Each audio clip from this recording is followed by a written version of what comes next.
Hello and good morning. Hey guys, good morning. Yo, Hello. yo, yo. And Pat. Pat is here. Yes, it is me. Up in the mornings. It is the Patrick. Hey, Patrick here I was, am. Patrick was just telling us that apparently Sheldon Vella has started streaming. So, He did earlier today, which was lovely. so we're grabbing those Yeah. details. I sent them to you in our special chat. Hey, Okay. Porky. Let me find it. Porky boy. There we Oh, go. Porky boy raiding 3 Yeah. viewers. Porky boy, thank you. Catchphrase. I just as I was prepping up Catchphrase. the stream, I noticed that Porky was streaming, and then when I jumped in, he was just like, "Oh, we're gonna we're gonna raid the guys." And I'm like, "You thinking you being sneaky?" Sorry, Porky boy. I was firing up Twitch. I was like, "Oh, I wonder what Porky boy is doing," and then like jumped in, and he's like, Now you know. Okay, guys, here you are. So this is a link to Sheldon Bella's Twitch channel for anyone who's interested in following. You know, it seems like it's a fitting subject considering we're talking about action boards today, but for anyone who was on the stream yesterday, Sheldon is the person who boarded the sequence that was the season 1 finale, where all the boys were working together to defeat the big, like, tentacle monstered shredder beast. So he's a good person to follow and watch the stuff of and support. "Yeah, okay, I'm gonna watch this VOD later." Mm-hmm. Awesome. Cool. Thanks for sharing that, Patrick and India. subs on God. I don't know how I came across it. I think I just saw him on Twitch, and I was like, "Is that Sheldon?" And then, sure enough, Z's very Australian. Oh, really? Yeah, it came out a couple times. He usually when he was complaining about something, he'd be talking about going to a restaurant or something, and like, you know, giving anecdotes about his life, and then it would just kind of slip, and I'd be like, "What?" I knew 3 of those words. Oh no. I heard that he moved back to Australia. That's probably where he is now, I'm We got guessing. another raid just there from Frenetic Forge. Thank you for the raid. Hey, Frenetic Budge. They've just been playing Ring Fit. Oh wow, on nice. stream. That's Take a break. Jeez. We bonded over the fact that because he lives in Australia and I live in Texas, that we can both scare our UK friends with how hot it gets where we live. Yep, that's true. I can confirm I'm scared most of the time by the idea of how hot it is in America at any given moment. Yeah. I mean, not all of America. It's mainly in the southern states, and Texas is pretty far south. Mhm. You know, Michigan doesn't get. You know, Michigan's pretty similar to the UK in terms of its temperature. It gets way colder in the winter. Yeah. Habbo does the same thing.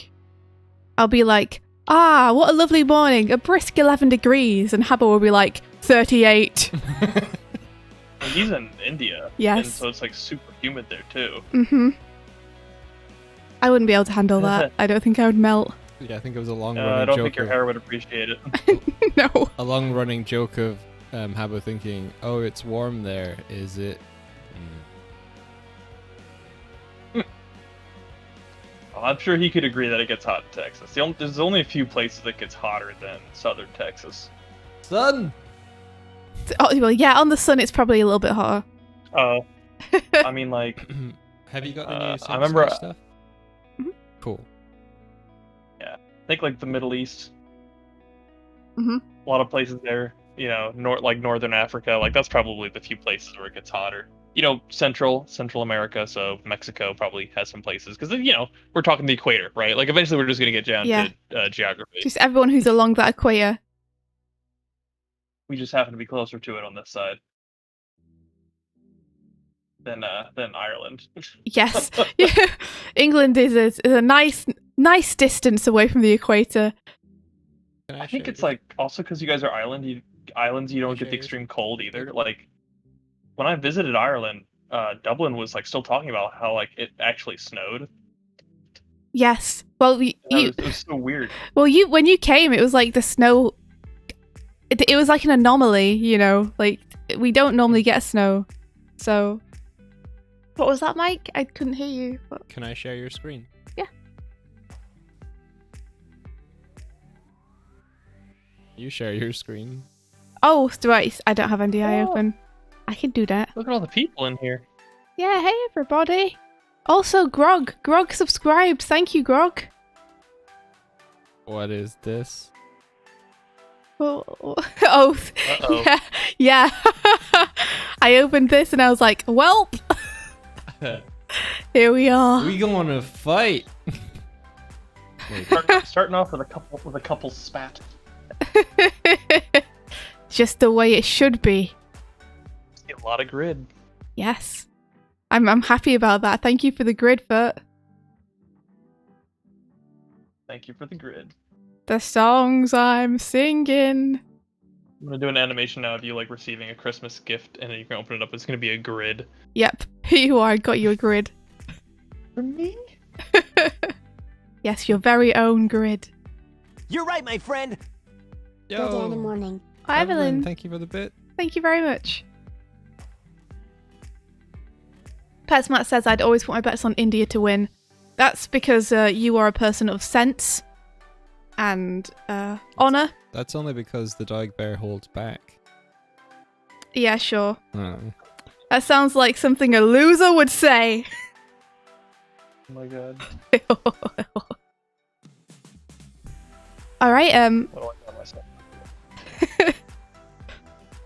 Should we hit play and have a look at this? Pablo says I place my bets on Doig because I'm not weak. What does that mean? The idiot has a knife. Yeah, what does that mean? I'm not sure.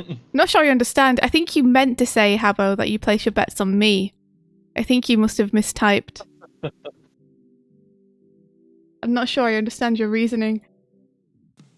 Should I give Pat this link so he can like actually see things sketch on his computer rather than just through the stream? It's best that I watch it through here for now. Okay. Next time I did it, or last time I did it, like I had to exit out of it or something before I could use any other programs. Oh wow. Weird.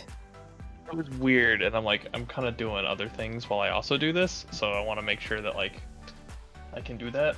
Yeah, that makes sense. Evelyn, you know where it's at. You know where it's at. All right, I'm gonna hit play then. Let's have a look. All right, let's do it. Oh no! Oh no! Whoa. What is it?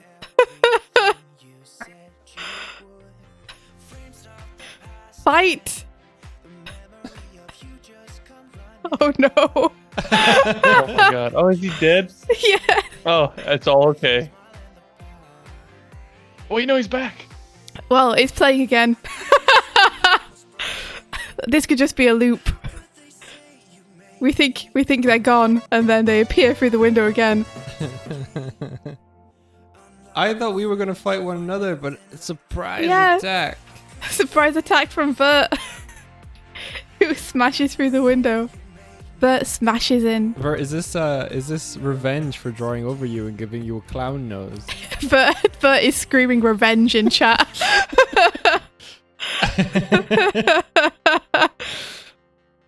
It seems like it didn't end up very well for your character here, but let's go through it scene by scene. In that case, so I like this composition to begin with. Like, Yeah. it's nice to frame the window in this way. I think when you're using grids to do a room, usually the floor plane grid would denote the floor plane. So I think you're probably using it here to denote the desk. Right, yeah, I see. But it might be a little bit clearer just to keep your grid going down here. And then just have the desk be a separate element. Just so it doesn't look like we're very, very low down in the room. sat on the floor cross-legged. Whoop, whoop, whoop.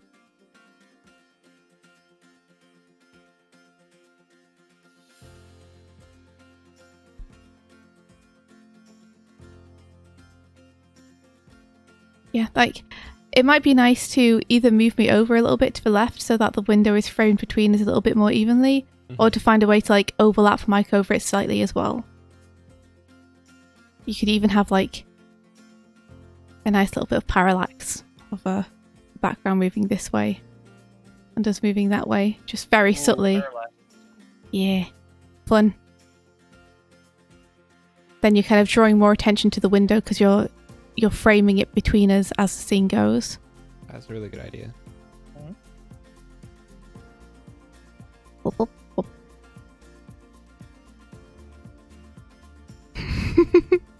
Adventure! And then the window explodes. And we get this silhouette coming through it. I like that. I think you could just cut straight to the silhouette. What's the shot after this? Oh, look. So this would be a great place to cut on the action, right? And have... I might have like a shot in between these two of just like maybe a close-up of like the feet and like the hand or something like that, like just like landing, right? Kind of like a who is this kind of thing, and maybe like a pan up, get some sort of camera movement in there for like to make it a little bit more dynamic. Ooh, gotcha. So you would have like this shot of them coming through the window.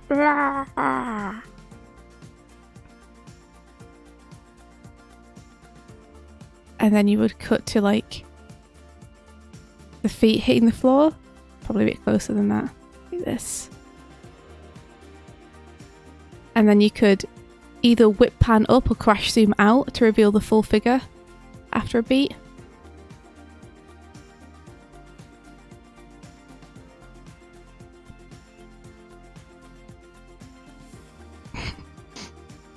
Amazing posing there. So this is like that teasing of information. Mhm. Up the suspense. Who is this murderous shadow? Yeah, close up on detail. I.e. feet landing.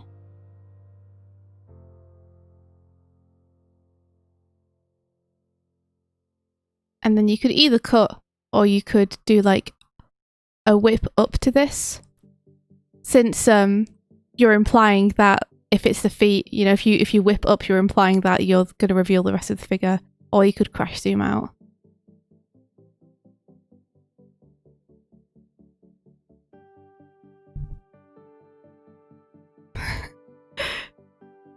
This is a great pose. I like this.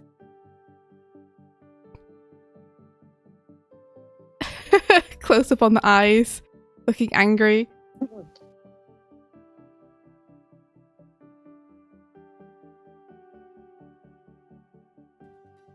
Like, I think you could add like some nice speed lines across here as well, just like top and bottom.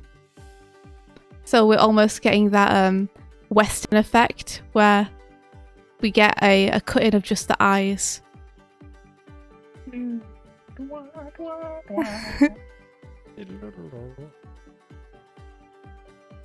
your speed lines, like a way that I do them, is I will just do one drawing of top and bottom, and then I will switch for top and bottom and just keep flipping them to get the two drawings. And that way I only have to do one drawing.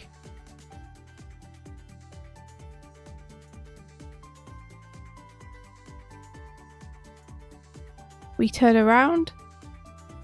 That all makes sense. I like how I have like a MB poster. Oh no, that's your name. I thought the handle at the top was part of the poster. I was like, I have a poster of you. Those are your Yeah, those are TMNT posters. they're my turtle posters. That's so cool. Aw. Aw. Really nice attention to detail. Nice gridding here. Like this grid I think is working well. Okay, so then we have... This is the part where it becomes a little bit unclear, I think, just because I think this would need multiple drawings. Ole's like, who's the third voice? Is the attacker from the window? It is. The myth, the Me. legend, Patrick. Watch me as I assault my crewmates. Yep. But no, this is Virtue. This is Virtue who's doing the assault. I am simply the disembodied voice observing the assault. Mm-hmm. Is that stamped in the background of that shot? What here? Yeah. No, I think this is me getting off my chair and running toward camera. So you see, we've got these arrows here. Okay, gotcha. So I flipped back. I thought you'd drawn the arrows. no. So Gotcha. so these arrows, I think Bert is showing here that I'm basically running off my chair toward camera and then past, and Bert is chasing. But I Okay. think this is where we would perhaps need either a panning background to give us more room, or we would need several different shots. You think Doig face planted? I think some in moments like this, like as helpful as arrows are, I think it would be more helpful to show just the different panels. Mhm. So, like for instance, we have the start and the end of like your run there. Simply showing the start drawing as itself, and then the next panel being the end drawing, like that just implies the movement. So, kind of treating it a little bit like an animatic. Yes. Because this kind of is an animatic, because you've got it like timed out and you've got it all like stacked up with the different shots. Yeah. So just separating those out. The challenge is called Fight Animatic. Hmm? Not to be a pedant or anything, but the challenge is called Fight Animatic. Oh, you mean you put animatic in the title is what you're saying? Yeah, yeah. Okay. Let me just see. Yeah, this all feels like it makes sense in terms of like where we are in the room and everything. I think How it'll you- be How are you feeling about the 180 flip? Is that reading okay? yeah, I think that's fine. Because this is basically a point of view shot. You know, we've had this character looking at us and then we're like flipping to us reacting to it. Yeah. So I don't have a problem with that. Cool. I think here it'd be nice to like wipe the camera with these characters since we're running from kind of the background to the foreground here. Really having like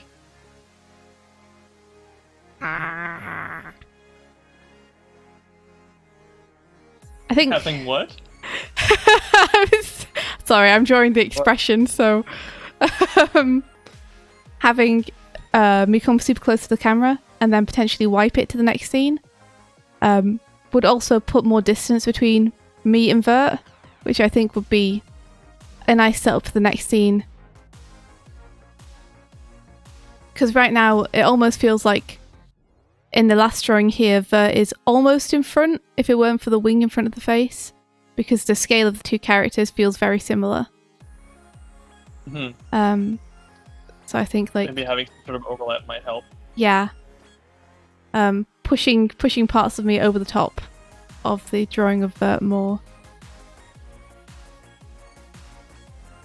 Hank has realized that you've just drawn the car emote. Yeah, pretty much. There you go. Default expression. Thanks for the follow, Olivia. Thanks for finding us. Let me put a little command to let you know what's happening. That's meant to be an arrow. It's just very badly drawn. Hold on. Let me fix it.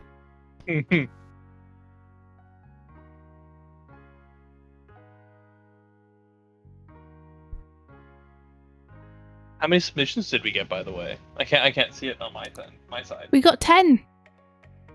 Oh my god, that's a lot. Yeah. India got 30 last week, and it took her 4 days to get through all of them. Japers. Yeah. This cut works too. I think this is where the 180-degree rule feels like it might break for me. There's something about the door being on the right here and me being on the left where I kind of expect me to be on the other side of this composition. Like looking over your right shoulder.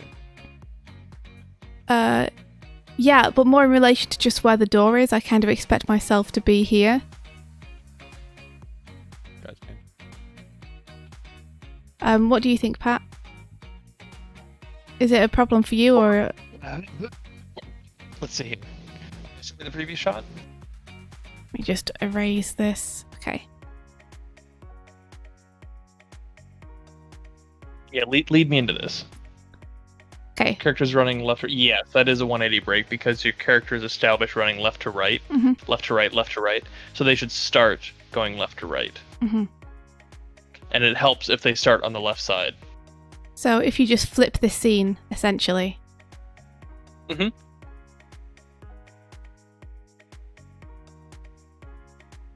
So that I'm coming this way. A lot of work. That's a true statement. Yes. They do take a lot of work. Boarding is difficult, but it's fun as well.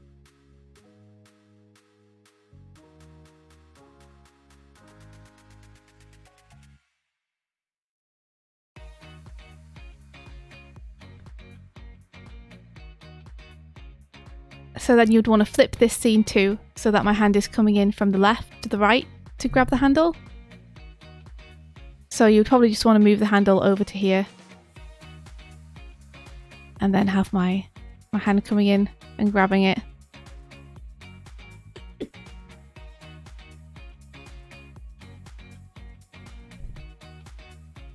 Flip this scene!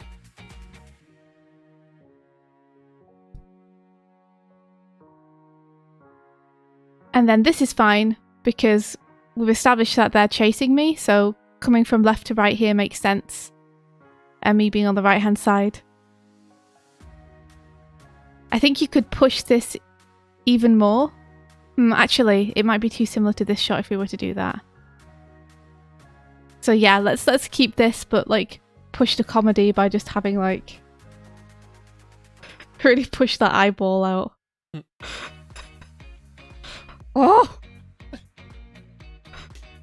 Nice. Nice Dutch angle as well. Like, it's a good time to use it because you're trying to like ramp the tension up. MNT stuff starting to influence you. Yeah. And then this is the character leaping, right?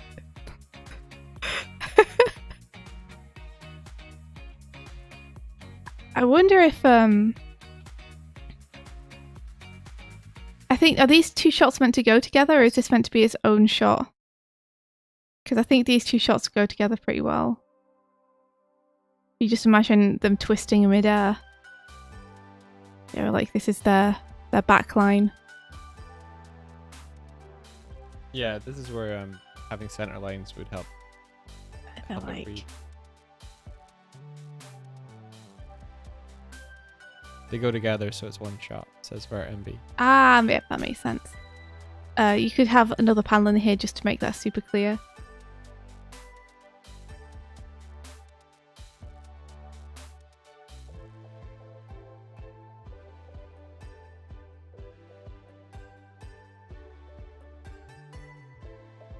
You have one of them like mid-twist.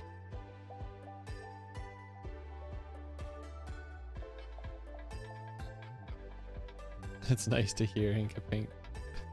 Awesome. What's that? Last week, Hinka Pink was on a German artist stream, and the caw emote made her crack up so much. She loved it. Oh, that's awesome.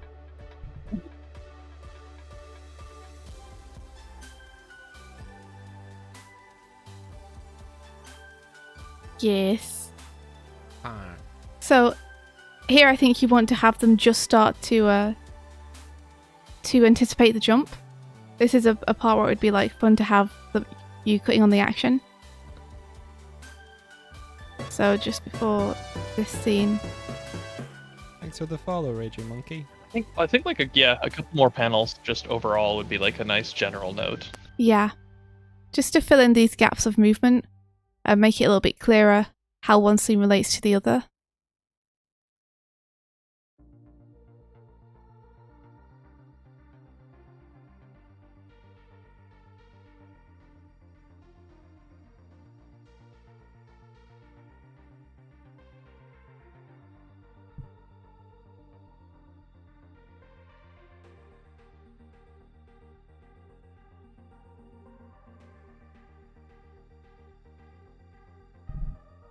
And then you would cut on that movement and rotate around. And then you get the fist coming towards the camera. And it's a great time to like kind of switch into 1 point perspective here. You know, and really have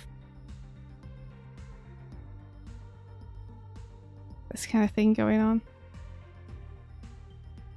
Got a question there. What's the best way to show camera movement direction on boards? Voiding Pen says it depends on, I guess, the program. Maybe some people show the camera movements with arrows, while others just move the camera themselves. Yeah, like software like Blender and Storyboard Pro, they have the camera independent of the drawings, so you can move the camera and pan it to show the camera movement and camera shake in those. That's why those softwares are so potent and powerful. It's like you can build those into your Animatic. You can still move the camera in other software, but you'd have to move the drawings to imply it rather than move the camera to actually demonstrate it. Yeah, what a lot of people do if they don't have the ability to actually move the camera themselves is they will choose a color that they use to show camera moves, and then they'll use that color consistently to like denote when there are zoom ins and zoom outs and such. Gotcha. So I'll give you an example.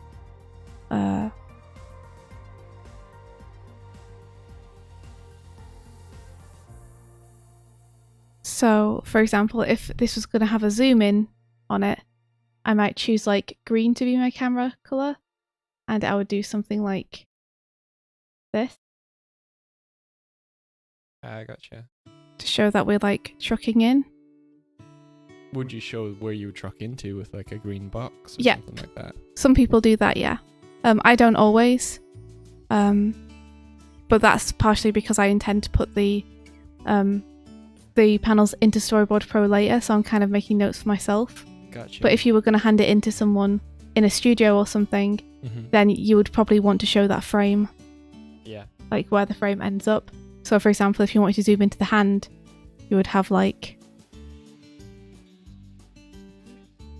a box here, and then probably some arrows like this.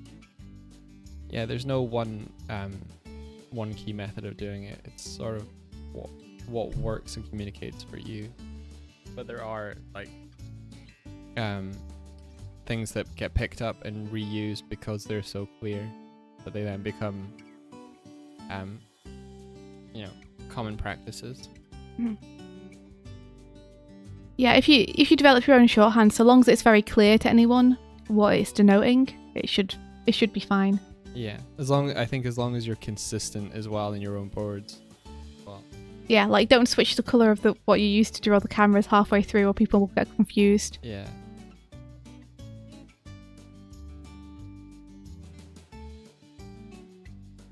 So then we have the fist.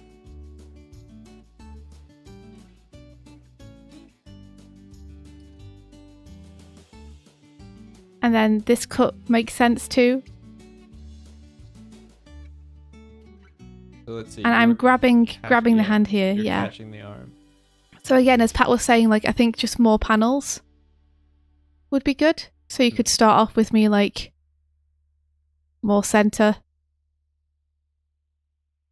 I like Yeah, just like a little bit more information overall. And then you can have me duck out of the way as the fist comes.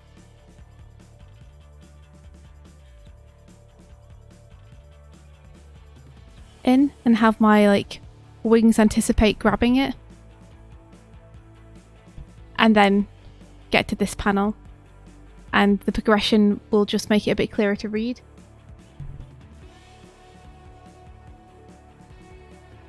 And then I'm flipping you into the door here. Is that what's happening? Yes, I'm flipping you into the door. Oh my gosh, but I'm so sorry, friend. So powerful. So yeah, again, like having the panels separate here, I think is the way to go. Like I probably wouldn't have you standing on the floor here either. I think this pose doesn't really work with the continuity of what you've set up, because what you've set up is that you're punching down from the air. So I think you want to keep the movement continuing as though you're still in the air when this has happened. So to start your stealth, maybe up here instead.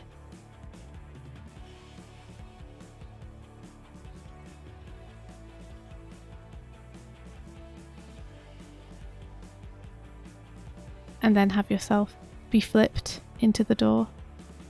This is a good opportunity as well to have foreshortening on his legs, so that his legs feel bigger coming towards us in frame. Mm-hmm. Do you want me to push it? Yeah. Okay, you asked for it. Because then you could have that nice feel of pop and contrast where it's like they're up in your face, but then your flip brings them fast through the door.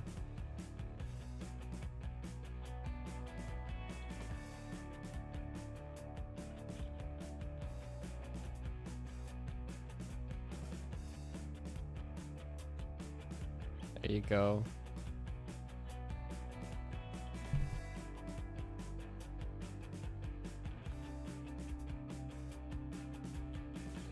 Yeah, and then the movement would go like this, but you'll want to separate this into possibly 2, possibly 3 panels here to really show what's happening and fill in those blanks.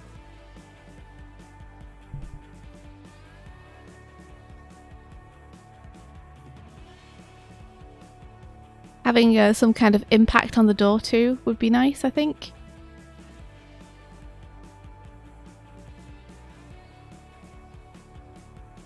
I'm And a little then- unclear on what's happening here. Okay, I think I get it. So I think this is either the door opening or breaking. I think it's being pushed down. So this is Vert's character here.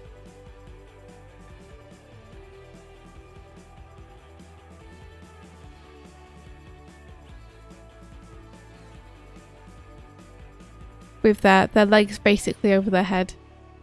Oh, okay. And then this is the door.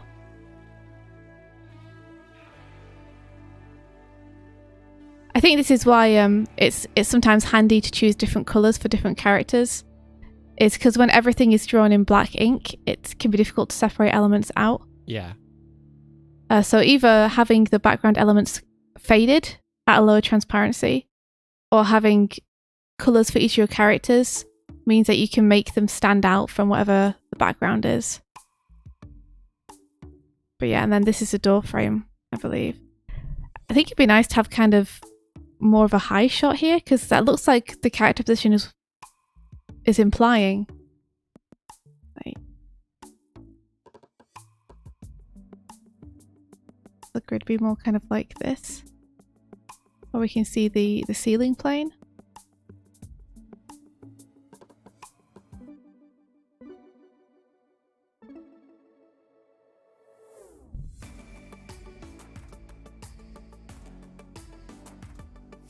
I think it'd be super nice to precede this scene with some kind of impact of the door breaking.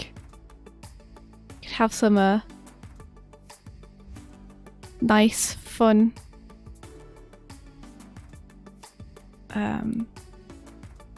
drawings like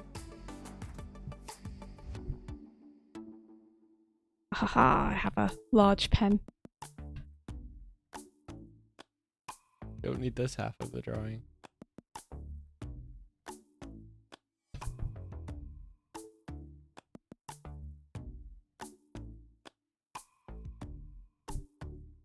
Like implying that this central line here is the door.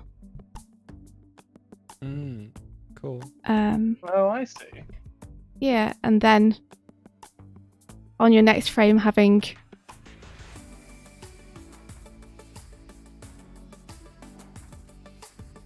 that kind of bend inward. So we're just focusing on the break of the door, and then we can show what broke it. after the impact frame phase, but this would only be on screen for like 1 or 2 frames max.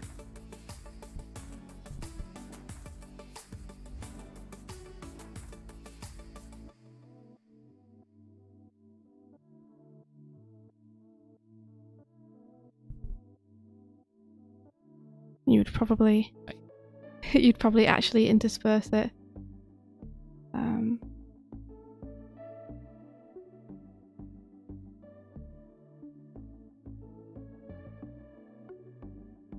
I like the eyeballs. B2. That expression is great. Yeah.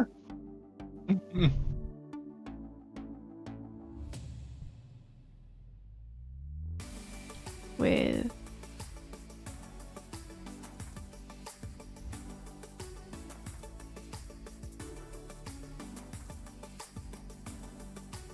discarded Delio.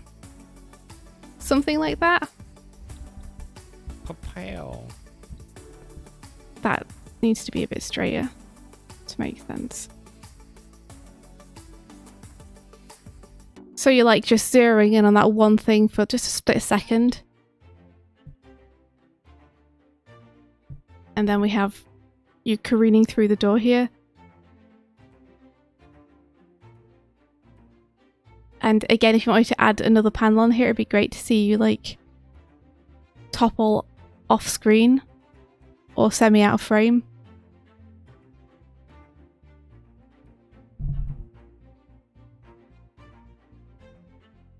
And then we cut to this, which I'm not quite sure why this is to the left hand side, especially because you end up dead at the bottom here. I think it makes more sense for this to be a central shot. You could maybe have the camera swing left and right as well as you go down. Ooh. Yeah, I was just thinking that if you're sending your character off screen here, then it might be nice to do a whip pan over to this. So you're almost like following the movement. A whip pan just being where you swing your camera and disguise a cut in the movement.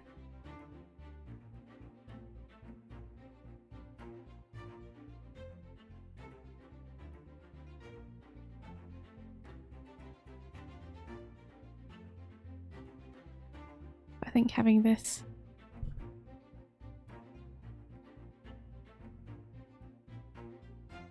Interesting. Vert was like, I kept myself to the left because my character was on the left before, but now I understand why that makes no sense.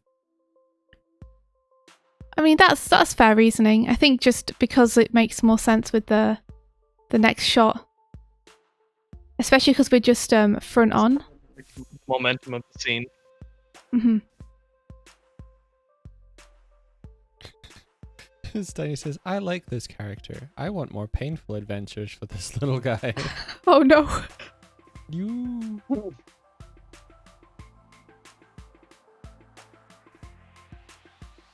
You could push the perspective a little bit too. Should be fun. Yeah. Try shot more central.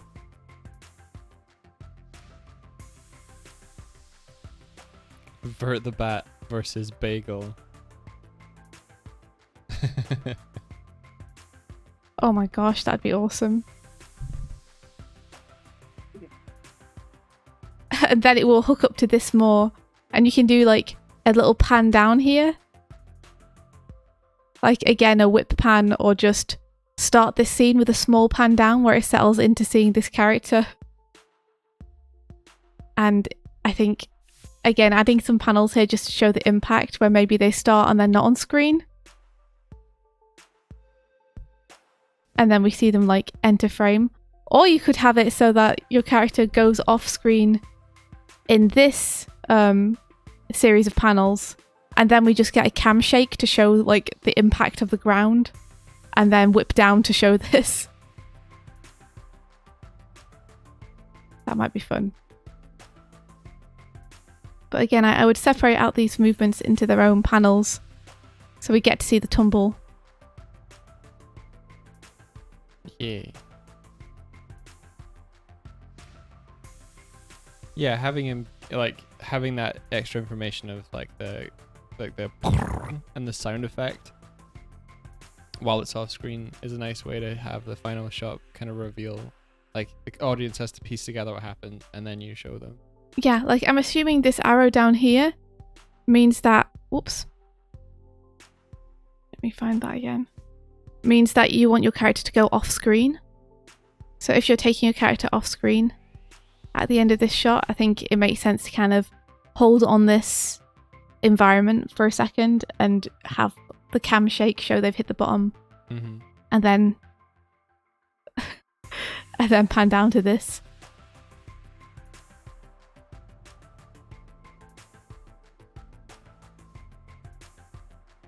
Do you have any additional notes here, Patrick?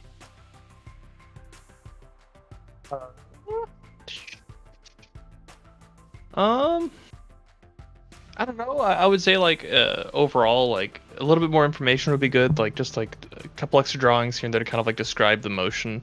And then maybe let's play around with less like straight on shots. Like compositions like this. Like I think this is nice and it's a nice calm one to start on. But like I think we had a couple straight on shots, especially like at the end there. So maybe just a couple more angles, maybe some high angles. Might be nice. I think I saw one or two in there. And then just keep in mind the momentum, like where things are going. If a character is moving right to left, left to right, and then like how that progresses throughout a sequence. Awesome. I'm just making Does that make these. sense? It does, yeah. I'm just making these notes on the first shot, so that. Make sure I'm not just rambling here. No, you're not at all. Don't worry. This is all really good stuff. I can if you want me to. I mean, I'm always happy to hear you ramble about this stuff.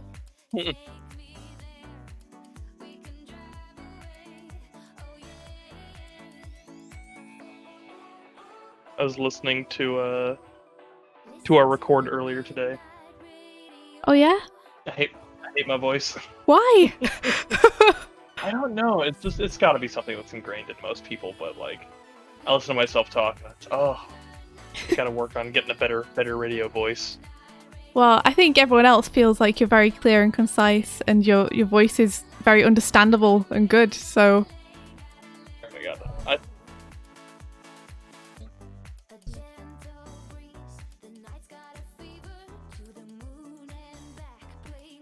Oh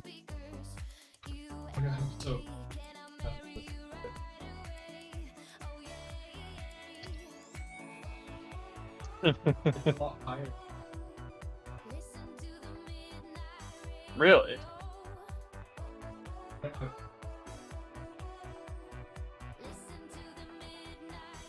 It is, yeah.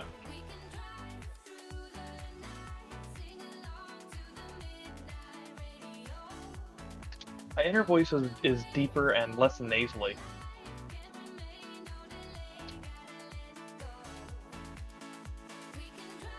I sound like James Earl Jones to myself.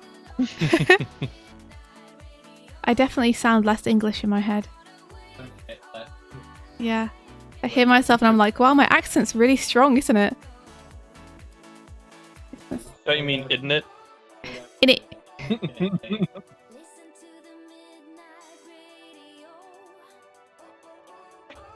Oliver Twist musical. What was that thing that Aaron said? He's like Tom Sawyer. Something like that. Can I have some more? Who was that? Tom Sawyer? Yeah. And like, Jan was like, Oliver Twist. Aaron, no. Yeah, Huckleberry Finn just hanging out with all the po' boys. Oh my gosh, yeah. I think I yelled out loud when that happened to Mike. I was like, no! He knew what he was doing as well. Yeah, no, I mean, but like also like 3-hour attempt at some action boards, like kudos. Yeah, like, thank you so much for being there for like the full thing. I feel like we kept you too long. I'm going for something here and it's not working, but hold on, let me adjust my eraser size so it's easier to get rid of stuff. I know what I'm going for, but it's not coming out. Ain't that always the way? Is indeed.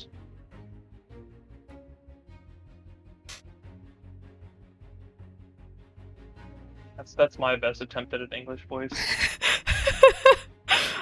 That's wonderful. I do the old English farmer. That's the only one I know.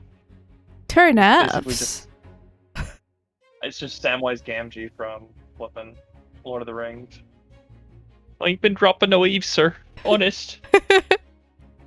Please don't turn me into anything unnatural. That's all I know. I mean, it works. It's sure. good, right? Yeah, sure.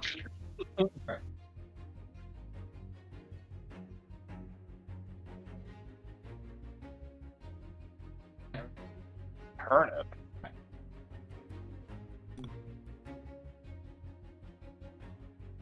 I don't know why it does. It's just me saying turnips, parsnips, and then tractor, but doing it in like a stupid English accent. Turnips, parsnips, tracker. Cracker? That's what people say. What people I'm say. into it.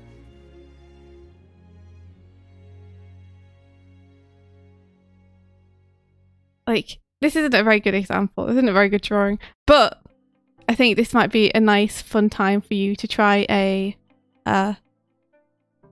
super high angle and get a bit of distortion on it, because we're kind of like, oh, we've just turned around and realised this person's broken in.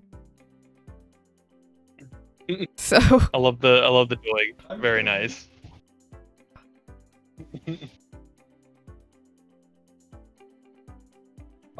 Yeah. they're there. Look, there they are. Kind of. Oh my god. You're welcome. Kind of. You would have to actually work out the perspective so it makes sense, but give you that kind of weird fisheye impression where you have super distorted high focal depths. Is it a high focal depth or a low focal depth that increases the perspective? The shorter the focal length, the more forced perspective you have. Okay. So it would be So like a 22, 25 millimeter is going to be like kind of wide shot, like really pushed perspective, and then on the higher end, like 80, which flattens 80 flattens things. It's like a portrait lens, and then you go upwards of that to like telephoto, which is like 300. okay. Right. So you would want to shorten the focal length here to get more perspective. Mm-hmm. Cool. A nice little bit of storyboard trivia or tips and tricks on that is that when you are, do you know the difference between a tilt and a truck in terms of camera movement? Isn't a truck just straight in? Whereas tilt would be. I believe trucking is going horizontally, laterally, but like, so if you're going left to right and you're trucking, that means the camera is not rotating on an axis. So that would be like a run cycle would be on a truck, right? You'd be tracking someone trucking with a camera, and so the perspective doesn't really change too much. Mm-hmm. And then a tilt is when obviously the camera is in a fixed position and it's not moving, and you simply rotate it on an axis. Okay. When you are doing 2D backgrounds, for a tilt versus a truck, you want different focal lengths. For a tilt, you want to increase the focal length. So that decrease the focal length, which makes the perspective get more forced. So that way that perspective shift feels more natural for when your camera tilts. Because it's obviously not actually tilting in 3D space. Mm-hmm. So by pushing that focal length, you can create the illusion of that, and then vice versa, when you're trucking and you don't want to see that perspective, you want everything to feel like as if it's the same perspective and you're just moving through it, you want to have a high focal length to flatten all those objects. Yeah, that makes sense. Yeah. Little advanced tip for all you board artists out there. Nice. Thank you, Patrick. Yeah. All right, let's move on to the next Full of board. knowledge. You are. You're brimming with it. Do it. brimming with knowledge. Oh, I got squats. You got. Too much knowledge. I'm gonna burst. It's all right. Don't worry. You can get it all out onto these Get it onto these all out. storyboards. Useless hammer. So this is Blah Blah Neeb's storyboard. All right. Let's check We're it starting out. on a very wide shot. Mhm. It looks like a super wide shot, is my assumption. Yes. Let's find out. Oh, it's Bagel. No! Wait, what's happening? Oh no. Oh, he's so angry.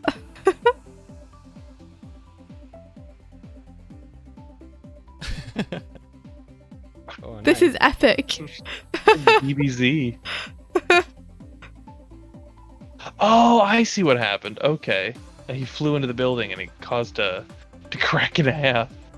And then the Halfless Torso Man is flying at him. Yes. Bagel's like, Sesame Seed attack. All right. Super intense. Very like.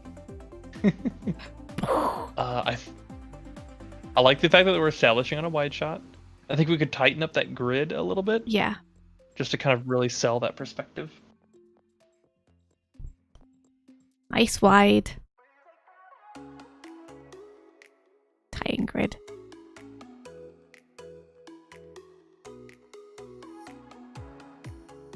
Yeah, just because at the minute, the grid doesn't really sell the distance. I don't think. It doesn't really feel like the grid makes much sense in actual space. Like the way that these two lines are spaced together kind of implies to me that the next line would be more like this. So it's worth just checking over that grid again. Put in a point to pull your perspective from. Yeah, establish that vanishing point that all the lines are going to converge to in the distance. I would say like do that, and also like maybe talk a little bit about how when things get closer to you, the spacing on that grid will increase. Mm-hmm. So we have that a little bit here, but you could push that much more, you know, just in terms of really having these lines get distant. These distant lines get much closer together. Sorry, my brush is very large. Why are all the brushes so large? Reduce the size of it.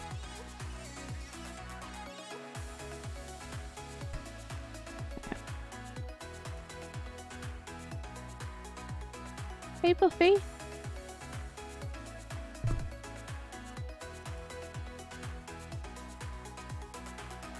Oh, There, Buffy here. poor gravy on her.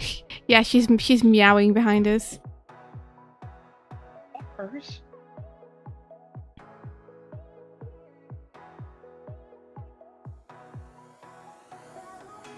Grid spacing.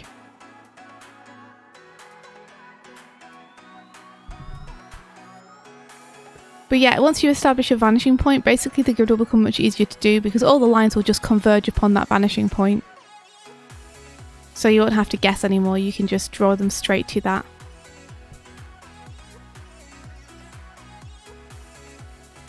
And then also you want to make sure that all these lines of your building are lining up with what's going on the grid.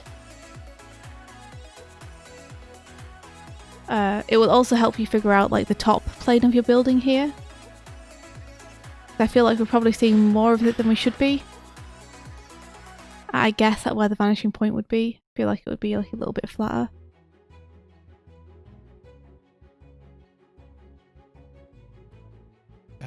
Divan is asking, Perspective knowledge is really important when it comes to action scenes. is there still time to submit an entry? What do you think, India? We might end up going through to tomorrow because we have 10 entries at the minute. So we might end up only getting through maybe 5 or 6 today. So I think you still have time, because we'll probably end up going for 2 days on this one. And I've got about, I'd say, 30 minutes before I have to get to bed. Yeah, totally fair. It's very late for Pat right now.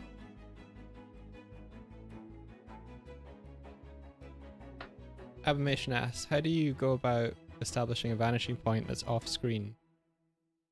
You would just draw it off screen. Like you would have a canvas that's probably larger than the frame of your shot. You kind of have to frame your shot smaller than where your vanishing points are. So you can do that a few ways. If you can take off the bounding box and draw outside of it, or you can draw within it and then resize your camera. Take those elements and resize them so that pushes those vanishing points outside of the border. Yeah. And yeah, no, Pat hasn't slept since last stream. Pat is still going. I haven't slept since last year. What are you talking about? What is sleep? What are you guys talking about? Yeah. So if you had a camera here, this would be like a nice time to have a cam shake or to show a shockwave or something coming from the building. Is that a little better from my voice? Like, this could make sense on Bagel. And then we're cutting to behind the building here. And zooming in. Like, this is an example of a cam move here. Where we're being shown that we're going to be zooming in and ending tighter in on this object that's coming towards us. So, I just had an idea. Yeah. Sorry if I'm interrupting. No, please go ahead. I have time. I should just board out like 2 or maybe 3 shots, and then make that be one of the challenges to animate, and see how different people animate those boarded shots. Oh man, that'd be cool. Yeah. That would be awesome. I think that'd be neat too. If you wanted to do that, just for fun, then we could make that the next challenge, and it wouldn't need to be ready till tomorrow. It wouldn't need to be ready until tomorrow? Mm-hmm. What are you saying? Oh, that's right, because you're still doing the reviews. Yeah. So you wouldn't have to do it right now if you... Well, maybe not the next challenge. One of them. One of them. Yeah, I think that would be cool. Gotta give me a sec. Yeah, I think that would be an awesome idea. Yeah. I missed what the idea was. What was that? Pat was saying if you boarded just 2 or 3 very fast shots, then that could be one of the challenges, would be to animate that. Oh, I see. I got you.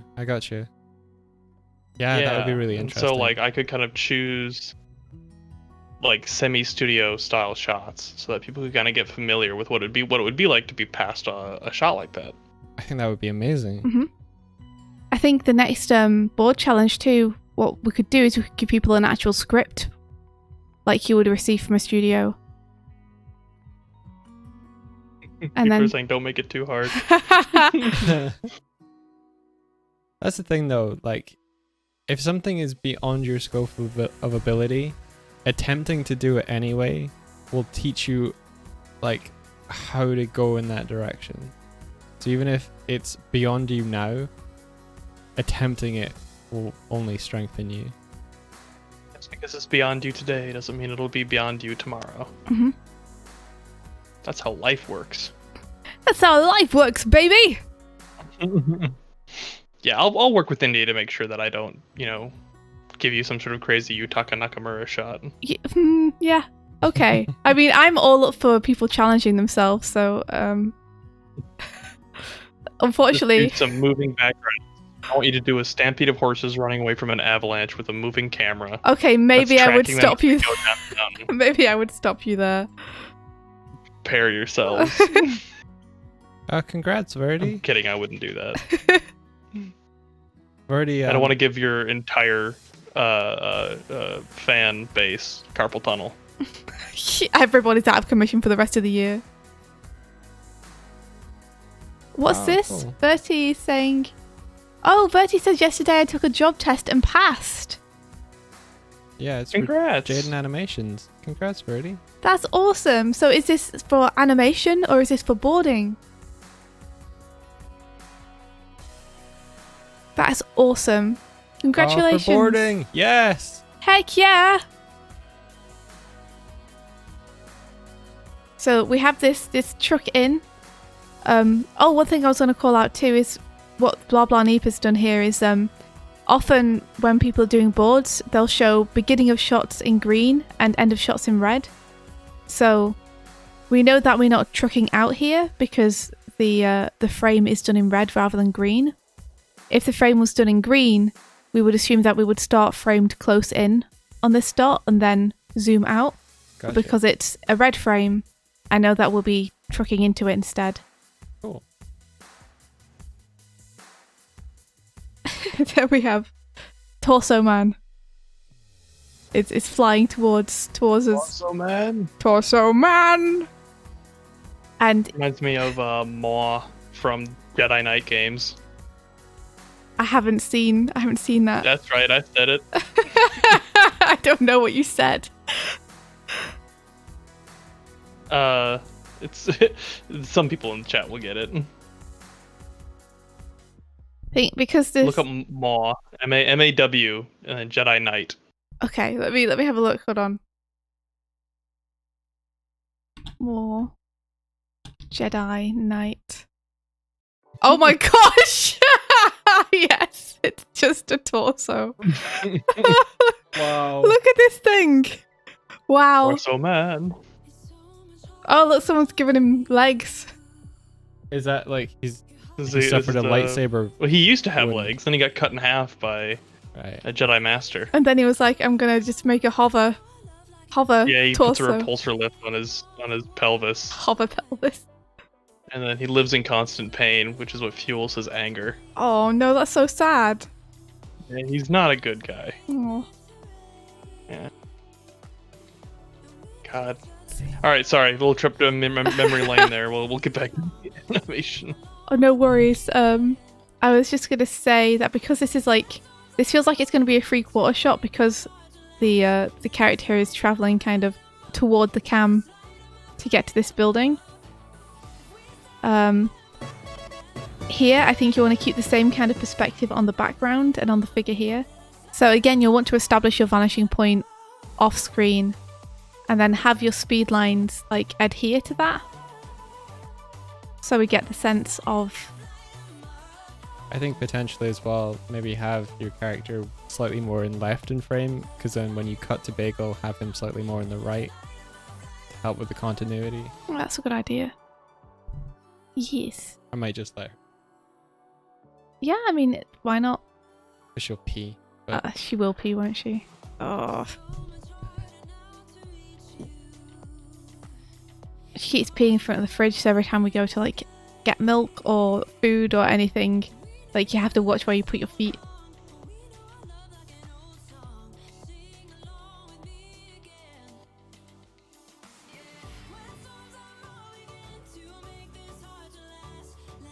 Remember to establish vanishing point.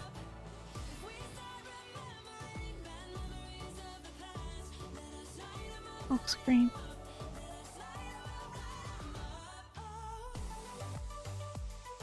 Here. And then if you, like Mike was saying, push this character over slightly, you can also kind of push the perspective on them a little bit more, which would be nice. I probably pushed him too far over there. One sec.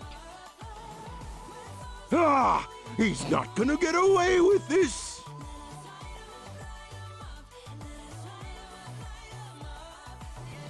You can really like push that.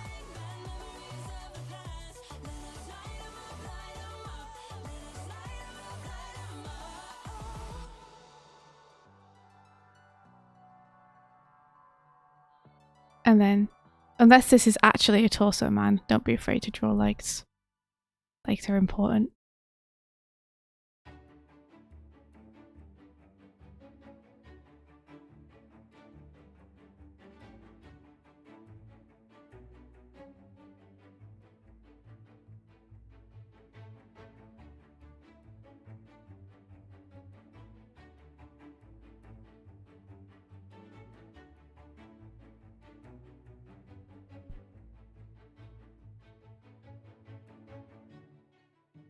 Probably actually have the other leg up here, like this.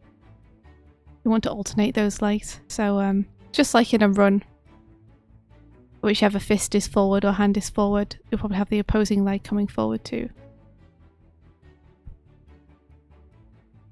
That perspective, use them, those flow lines, those thrust lines. Yeah. Parallel and perpendicular lines. So, for example, could do this. Whoops. You could do this. And push that fist backwards.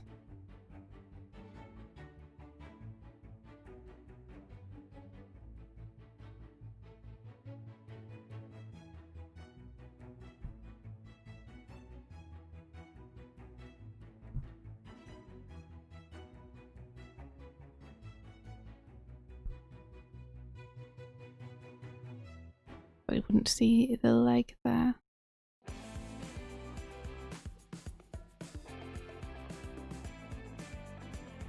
And then we cut back to Bagel, which makes sense. And then this is a good time, I think, to cut on the action. If you're going to cut to a very similar shot, maybe have Bagel start to move here. Yeah, this might be a good part to also show that, like, how to avoid doing a jump cut. Mm-hmm. Yeah, because these two shots are extremely similar. Like, maybe, like, changing the angle, how far away the camera is, things like that might be helpful. Yeah. Maybe cut this to more of a long shot. Long angle for the next one. Yeah. Something more like... I do like the fact that they thought about perspective on Bagel's head. Yes. With the overlap. Very nice. Maybe something more like this.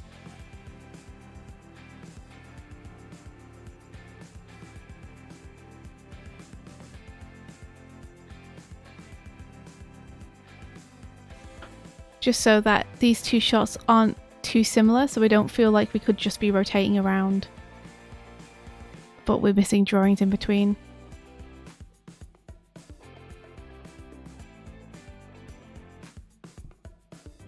Cut on action. Flash movement.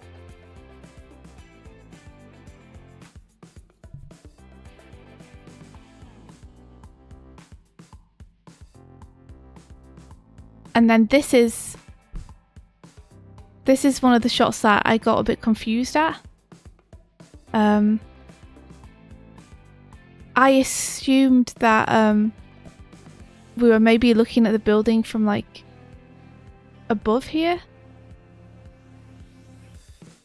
And seeing Bagel kind of take off from it in this direction. But I'm not 100% sure. What do you guys think this shot is? Go back. What am I looking at here?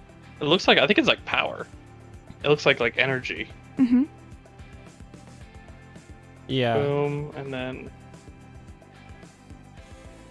Bagel jumping up, and those are speed lines. Ah, I gotcha. I think maybe it's showing like... Okay, so this his is Bagel path. jumping up. Yeah. So if they're jumping up, does that mean that this... So it's still the perspective of the previous shot. It's still the perspective of the previous shot. Yeah, so I think this is Okay. a panel, not a new shot. I see. I gotcha. Yeah. So it's Okay. like he's jumping kind of up and over the camera from where he is in the previous frame. Gotcha. So the origin of the point of force here is defeat. Yeah. And then he's kind of coming towards the We camera. could do like a pan up, like a motion hookup with that, where like the camera starts the pan here, Mm-hmm. following him shooting up. Yeah. I think in that case it would make more sense with this note here that I gave if we frame it from kind of below. Because otherwise if they were to jump from the position that I've drawn here, they would probably end up either wiping the screen or going off the bottom of the screen, which is not what we want. Yeah, like what would that communicate? That would be kind of like if it was a point of view, someone going overhead. It's kind of something you would see in a superhero film. You want a character to seem larger than life, but since we want to be following Bagel here on his attack, I think Swifty's next notes would be good. Frame it from below instead.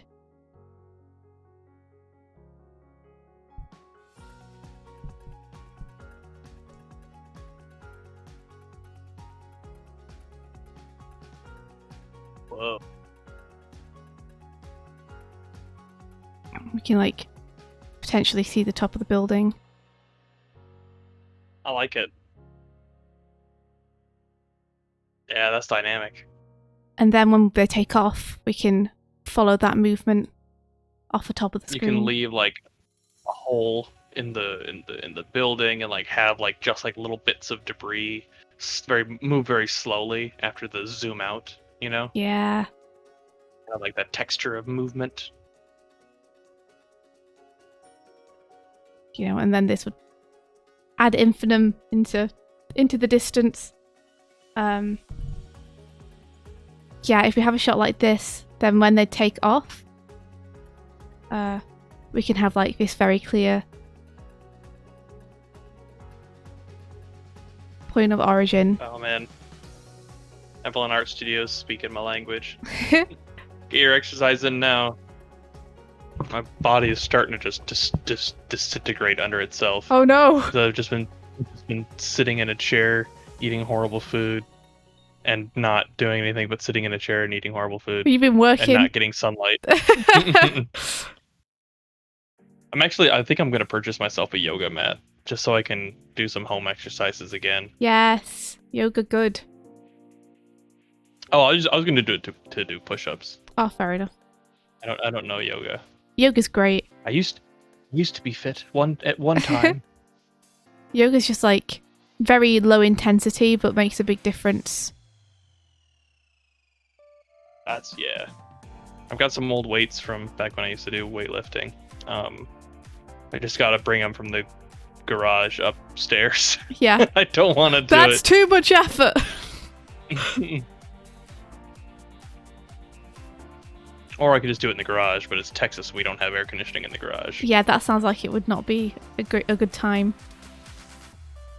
You do it in front of a fan. Yeah.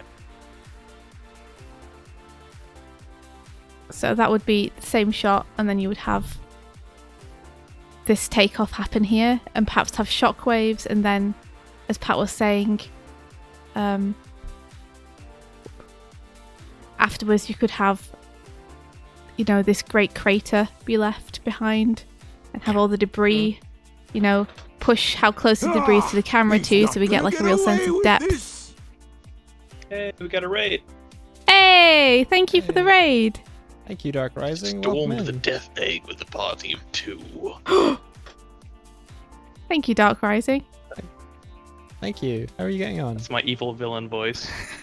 Nefarious. Is it alright? Does it sound pretty good? Yeah, it's good. I like it. Do it. What's something an evil villain would say? You haven't seen a fraction of my real power. You haven't seen a fraction of my real power. Oh, it's good. Very good. That's pretty good, right? Yeah, it's pretty good. That's my Emperor Palpatine. What about no Knew Tails? it. Wait for me. What? That's a quote from a Sonic game. There's a line where I didn't hear what Robotnik's chasing Tails, and he's just like, "No, Tails, wait for me." No, Tails, wait for me. That's a little Joker. He's such an unthreatening villain, Robotnik. Yeah, then you would have like just a shockwave being left behind in the building with the debris and the rock and the building and the smashing and all the good like stuff. it. Nice, strong image. Slow-moving particles. Debris. Kurzik Aren't they says, just a joy? Kurzik says, Pat became Palpatine. Palpatine. Palpatine. Palpatine. Sounds like a Oh delicious my god. disc. It's just like a cloak. And when you get closer, like a potato just rolls out of it. It's Pat Poutine. Oh, stop. You are no longer allowed, India. No. No.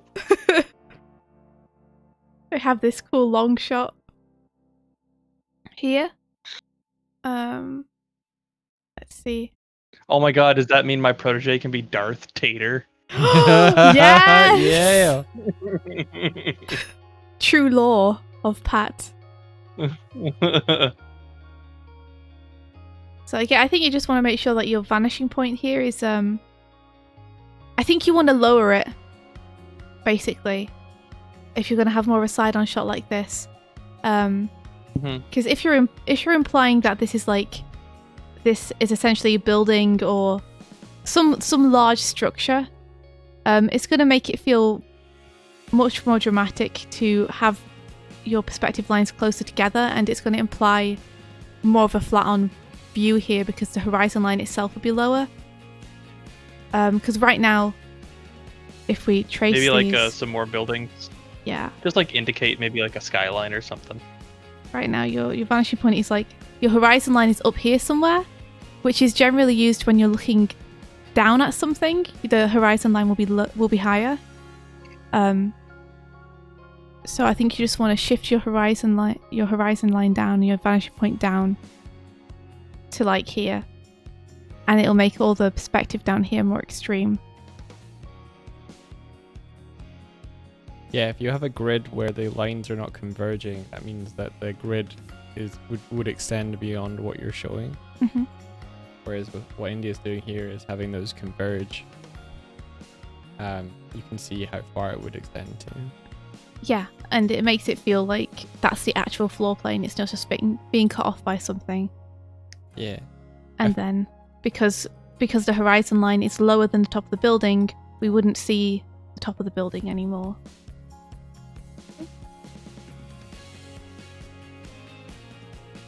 Or the top of the object, whatever this object may be.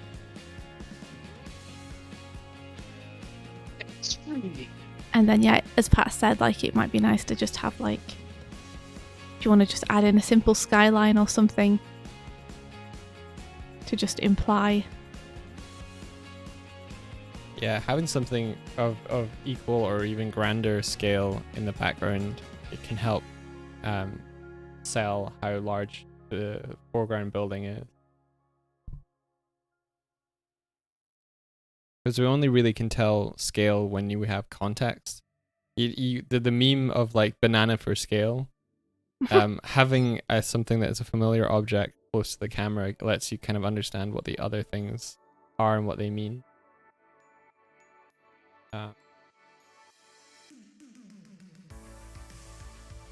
So happy birthday to DVANW6. Happy birthday! Oh, happy birthday! I thank you for the banana, India. You're welcome. That's Declan in chat, not our flatmate, but another Declan. Oh, another Declan. There you are, banana for scale. This is a big banana. It's very close to the camera. And then we have these side-on shots, which are cool. You could keep cutting between them and getting closer each time. That'd be kind of fun. Like, they're approaching! But yeah, this is just flat and side-on, so I think this is working fine. You might want to just look at your posing here and make sure that you're getting maximum momentum from this posing in terms of really, like, bringing the whole body into it.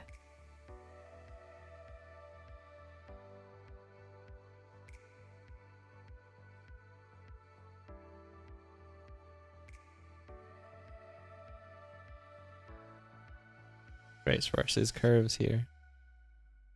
I'm just making sure that they feel like they're flying super fast because they're not kind of almost standing up with their back straight as they're doing it. Like their entire body is involved. Like they did indicate some musculature. Yes. You got that bicep going on. Bicep, your deltoid, your tricep. A little bit of a pectoral in there.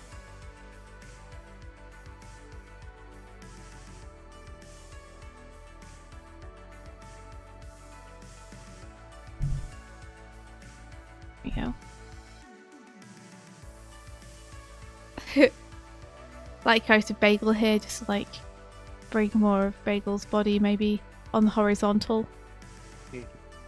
Just to imply speed.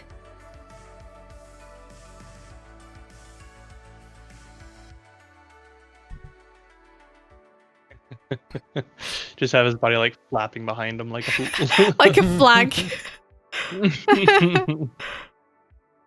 flappity, flappity, flappity, flappity, flappity, flappity. I mean, he's got that giant hole in the middle of his face, so he's got to be aerodynamic, right? It's just like a whistling sound as he flies through the air. Imagine if like they're like flying at each other, and then like it's like on Torso Man, and then it's on Bagel, and they're getting closer, then it's on Torso Man, then it's on Bagel, and then you just hear a thunk, and they've like passed each other because he went through the mouth. Yeah, just straight through the hole in the middle. Torso Man's actually tiny. Or he could get stuck, and you just watch them both plummet from the sky, panicking. Oh, jeez. Just wedged into that hole.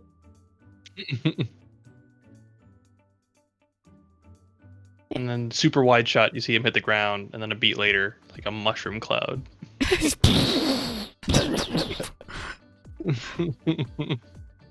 there was a mushroom cloud from a bagel explosion, it would have like donut rings come out from it. That's true.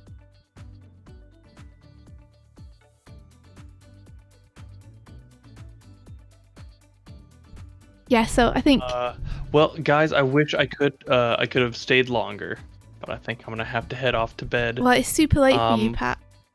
It is. I'll try to be here for the next one.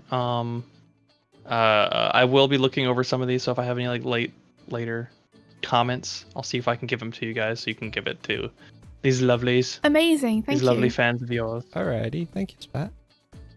Thank you everybody for participating. Please drop some bits for Michael and Doig and their fantastic Michael and Doug. redlining. I'm Doig now. Oh, thanks so much, Pat. And you have a Did good I say night's Mike sleep. and Doig? You did, yeah. I'll take it Okay, all. I meant to say India and Swift. Yeah. Oh, fair enough. Mike and Doig and Bear India and and Swift. Burb. This potato's gonna go roll off to bed. Go do it. Have a good night's sleep, Pat. Thanks so much for all the help. Thank you. Yeah, thanks for having me. You're always I'll welcome. chat with everybody later. Good animating, have fun, and keep getting better. Go hit that potato sack. Nice. It's kind of a little bit stolen from the chat, but I'll claim it. Hey, got some gifts. Very nice. All right. Aw. Thank you. Night, everybody. Give some bits while I get some Z's. Night, night, Pat. Night. Boy. Nighto. I'll also disconnect from the call. There we are. Aw. I hope he sleeps well. Thank you guys so much. Aw, Pink, thank you for the gifted sub. That's so cool of you. Okay, let's see. So I was just gonna suggest that I think in this scene too, it would be nice to have that ground plane in there. You're right, So my friend. again, I would push the horizon line down to here. I can understand why you put the vanishing point in the middle here between them. However, I think that probably works better for shots where the vanishing point is, You're I don't right, know, my it's friend. like behind the I character. was told to donate bits. It's kind of difficult to explain. But because we're not having anything like kind of come towards the camera from this origin point, having this origin point be where all the perspective is going to is only going to flatten out your floor plane. So I think keep that floor plane nice and dynamic so we feel like we're seeing them meet over the top of this city. And of course that would mean that the sky plane is more like this. Oh, We should suggest to them that I add straight line tools to this. Yeah, you want to submit like a Yeah. a request to them, like straight line, please. Well, we were chatting with them a little while ago, so we should just be like, please add a straight line tool, please. I draw a lot of grids and I have to do them all freehand, and it's very wobbly. So yeah, the sky plane will be more like this. What do you mean, Verdi? He's like, oh, okay, there's Doig. Here he is. The one and only. You are the one and only. Nobody I'd rather be.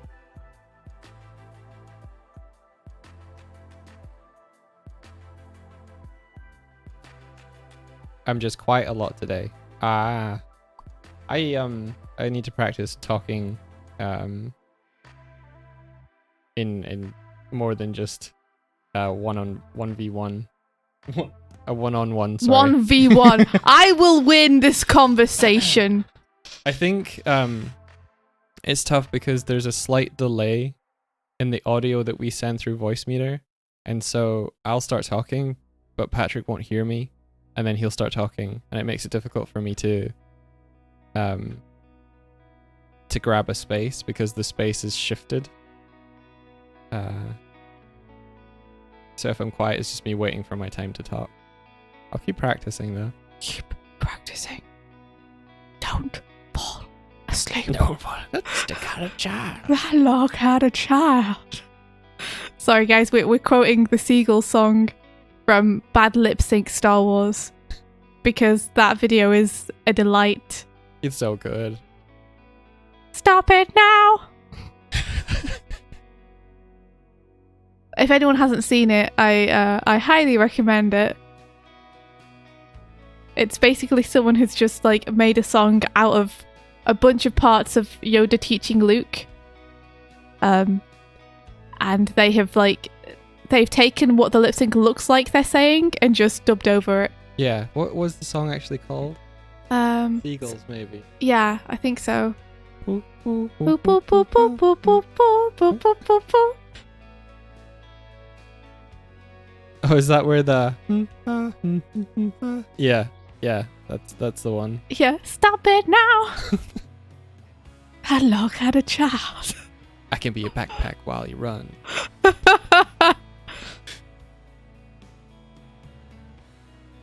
Anywho, yeah, so if you do the perspective a bit more like this, then this would be more like what your sky plane is like. I'm sorry again for these lines are way too even together, but it would take more time to fix them than I'm willing to put into this grid. Yeah. But yeah, I would change it to be slightly more like that. They get closer, and then we crash zoom in. Let's have a crash zoom here, because we are essentially just zooming in, and it'll make it feel more dynamic. A crash zoom, for those who don't know, is just an extremely fast zoom where you hide the cut between two scenes in the zoom itself. Ah, okay. I did wonder what crash zoom meant. Yeah, so for example, you would have if only I had a straight line tool. These two coming towards one another. Good morning, DX said 300. It's morning for us too. And then you would zoom straight in. And you'd probably have some speed lines or some blurs. Like sometimes when I do this in storyboard, I will blur my drawings radially. Ah, okay. And then you would resolve that zoom in the next scene. So the zoom would start easing here. Then you'd have this very fast crash. Or this very fast movement in. Fast zoom. And then zoom end here. The important thing being that the camera move overlaps in these scenes. So it finishes moving in the final scene. Starts moving in the first scene. Like all the movement doesn't happen in the middle panel. There's a continuation. The really complex zoom in Starlight, would you count that as a crash zoom? Because there's not really a cut. Which zoom? The one that India did on ones. You know, the one where it zooms out from the triangle and then Yeah. into the triangle. I don't think that's a No, crash it's zoom. not a crash zoom because we're getting to go past all of the ships. Yeah. It would have been a crash zoom. Let me show you. It would have been a crash zoom if we would had triangle. That was just a swift zoom. That was just me making life hard for myself. And then we like zoomed super fast into that triangle. That shot was kind of insane to comp. There were so many layers. And then this strive in the ship. And the reflection. And the zoom just ended here. Like we didn't get to see us go past all the ships or anything. It was just straight from the zoom starts. And the zoom ends here. And everything between it would be more like just blurred zooming speed lines. That looks like the face of a duck. It does actually, doesn't it? If we crash zoomed in Starlight Brigade, there would just be ducks everywhere. There you go. Now it's striving the ship.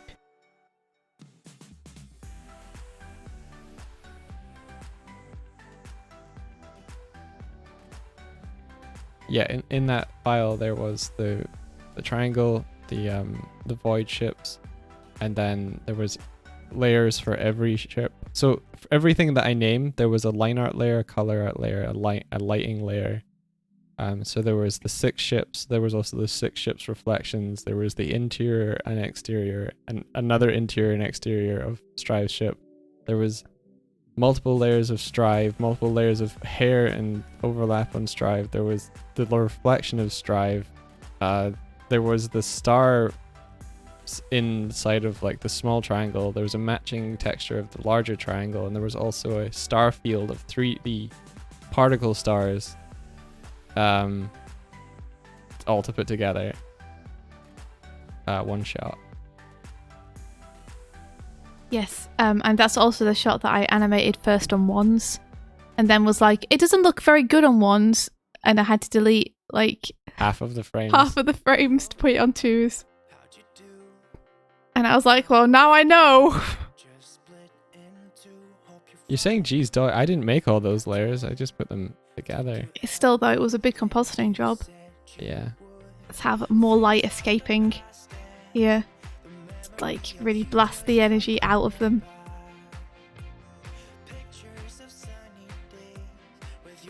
Yeah!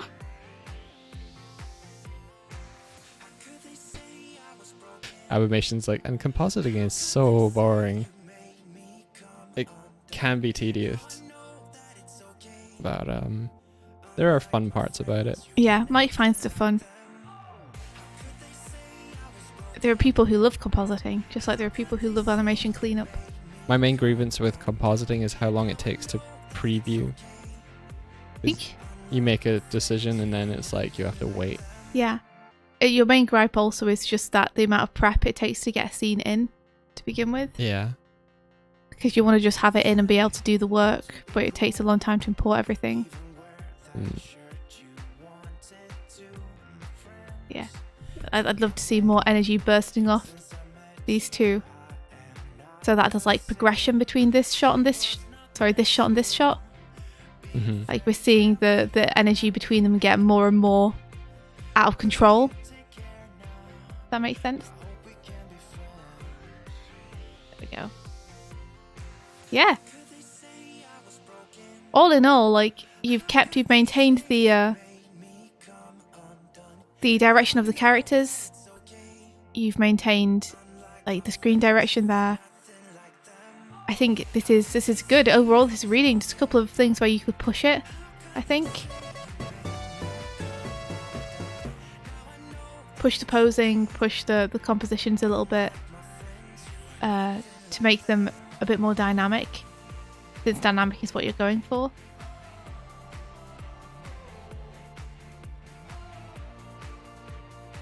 In terms of the timing of the board itself,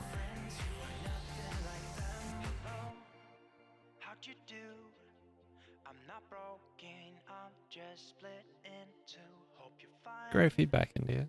I really like that upshot on donut on bagel. So good. thanks. Yeah, everything feels very evenly timed at the minute, so you could probably start a little bit faster. You could probably hold on this long shot a little bit longer. Because if you have the character traveling slow here, then it makes the scale feel bigger. Because it implies that we're looking at it from much further away. So maybe slow the scene down and maybe speed up a couple of the beginning reaction shots. Just so that the scenes don't all feel kind of equally lengthed. Yeah, awesome work. Thanks for participating. Yeah. Blah, blah, whoop, whoop. Whoop whoop. Next up, who's next up? Oh, it's Pen. Ah, Hey, Pen. so they were asking that we write void inked pen. At the top. Yeah. Yeah, no problem. Well, oh, that brush is too big. Is that your Twitter name? Oh my gosh, why is my brush so big? Please, program, please. Stop swinging your big brush around. Indy. Michael, What? none of that. There we go.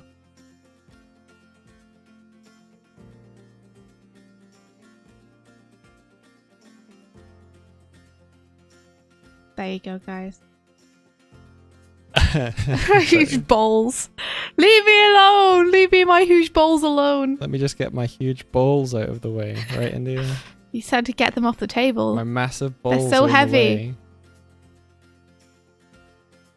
That's such a good clip. All right, all right. Memorable, you might say. Don't be nervous, Pen. This is going to be awesome.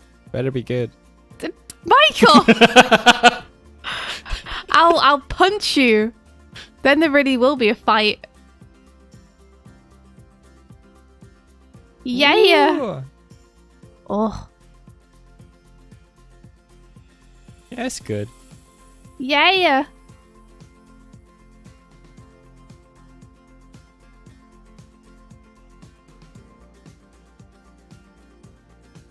Oh, so fun. This is awesome. Ink, I don't even know why you're nervous. This is awesome.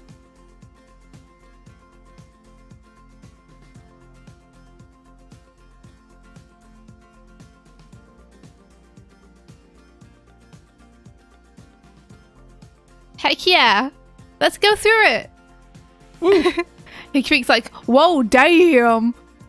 Yeah, I love that you're having your characters like really use the space and, you know, come in here from off screen and force to perspective and everything. It's really nice to have that kind of depth in a scene.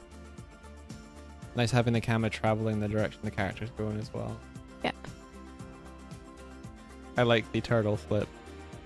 It's nice. I think you could start this shot a little bit further.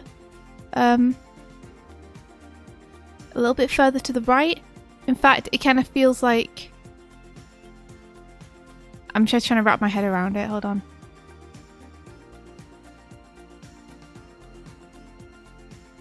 Yeah. I think you could start with the camera a little bit further to the right here, just so that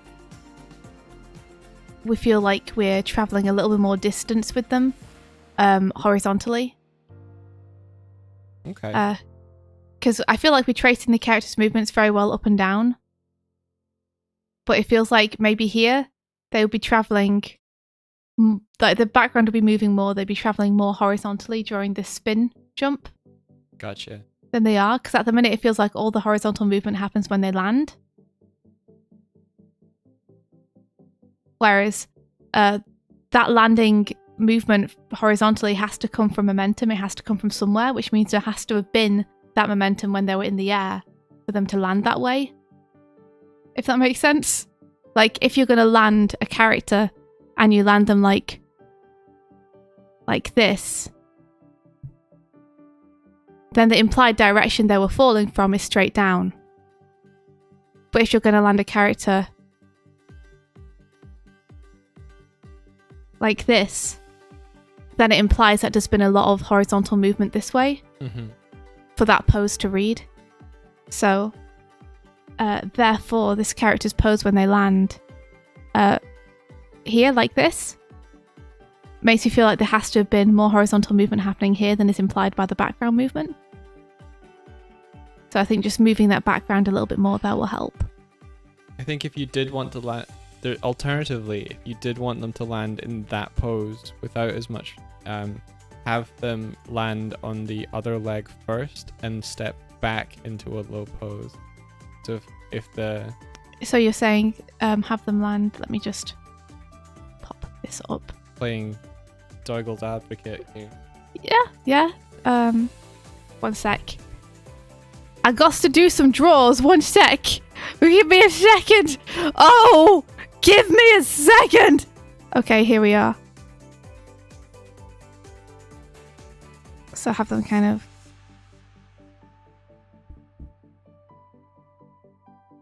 You're thinking more like this kind of thing. Doig. Yeah, I think so. Like if they brought down that leg first, they would be able to like have more of a backwards momentum and then have the cat themselves, and then they would go into that low pose. Yeah, so you would have...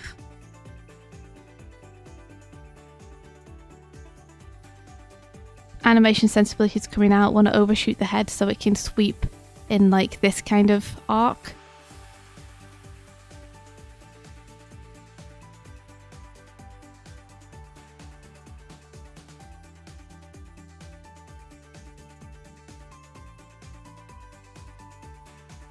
And then we end up in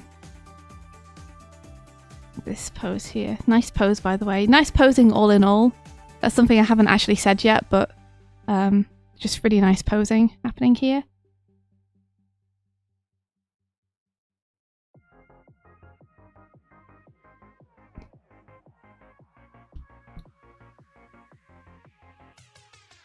So it'd be more like that. Yeah. Is what you're thinking? Yeah. Okay. So that way, you could preserve the motion if you want them traveling back more than to the side. Yeah. I'd probably still have... I think you would still have more of a left to right. Because here we're still implying that the momentum is like sending that leg out. Yeah. So I think you still need that. Really nice cam shake here, by the way. Really, really awesome feeling of force. And I like the way that your character entering has become this really nice composition where we get to see this adversary coming in here. Also, overlapping the weapon over the character is a nice way to imply threat and what the intention of this character is. Like, I'm going to hit you with this thing. Yeah. I think we saw a lot of that in the Turtles boards yesterday. Yeah, Verdi is saying, like, to me, to everyone, I guess, threat and depth, having that overlap shows this character's way further forward and makes your scene feel like they're in it rather than two characters stuck to like a box. Yes. Just like a very small note is whenever I have like a floor plane like this with the perspective lines meeting here, I'll probably also, if it's a low angle like this, pop in where that would be on the ceiling just a little bit. Just because it helps me when it comes to thinking about how the angles would be on the characters. It helps me to keep in mind that ceiling plane. So I just pop a faint one in. And then we get the whip pan up, which is going to reveal this green character. Nice. Yes. Very nice. And are they moving forward here? No, they're just anticipating, and we're panning over to them. Let me just see how that looks in motion. You know, I think it works really well in motion. I was going to suggest, since we're whipping up having the character already be about here, so that we're keeping like continuity in character, kind of real estate on the screen from the last scene. Mm-hmm. Just because the character feels very off screen here. I think because we have that whip happen very soon, it kind of helps. But you could push them forward a little bit more here, just so that between this scene and this scene, they kind of feel like they're taking up a similar amount of space on screen. It just helps us to connect the two characters together. Especially because we're whipping up diagonally here. We kind of feel like we would be getting more of them on screen than we potentially are right now. Yeah, I think that's a good call. And then you'd have them move forward like this, like they're doing. And then anticipate. Void says JDHFKSDDHFSDJ. That's how I read that. Yeah, nice anticipation. And then we get this. She's really fun. Fun. Don't forget your grids, even though it's a sideways shot. Put them in. Don't do it. I saw a really good post Zaburbrain shared, but it's a board artist on Instagram shared a bunch of things, and one of the things that I hadn't realized but it makes complete sense is that if you're passing these boards to a background artist, the grids let them know where the background is supposed to be. Like it's important so that people know where to stage your characters, because here it could be anywhere. I mean, it could be this, right? Yeah. We could be looking up at the character right now. So this is going to tell your background artist, like, this is the plane you're working with.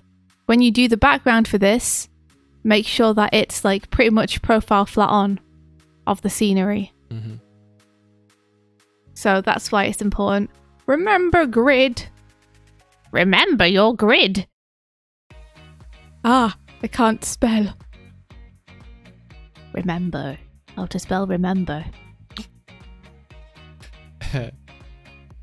Grid!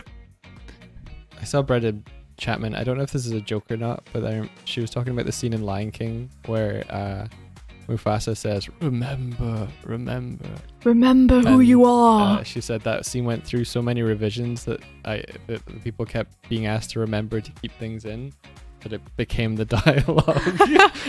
Remember who you are. You are the one true king.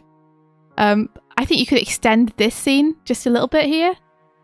This wipe here, where we kind of follow the weapon around. Just give it a few more frames because it's nice. It's nice. It'll be nice to follow that weapon and have it like wipe the screen with a little bit more of an ease to break up the fast actions here.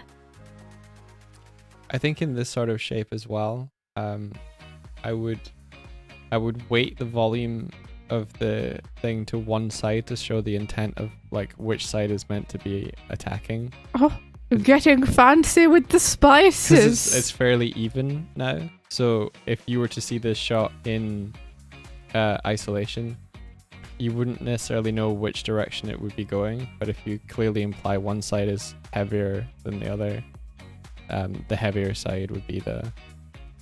Pressure sensitivity is your friend. Yeah. So Mike is saying, if I make this brush even bigger. Void, you get more of the nitpicks because you're so good already. Yeah. Sorry, if you submit something that's pretty awesome, we're gonna have to start being like, there's a dot here on your screen.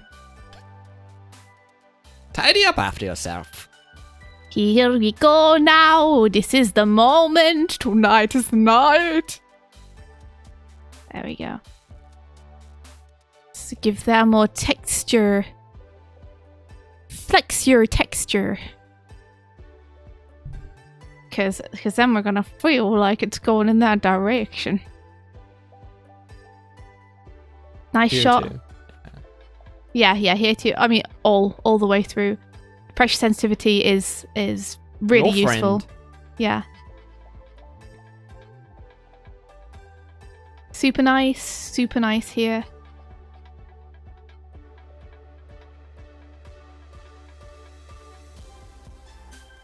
I'd love for this camera move to keep going just a little bit, to ease out a little bit. So that we really feel like it's a ever-moving steady cam where we're trying to follow the character's movements. To have it like come over here and then continue to like curve round to the next movement. Keep cam moving. I put too much pressure sensitivity on. Or I made my brush too big, sorry. Keep cam moving. So it doesn't just stop. And then we follow this character around.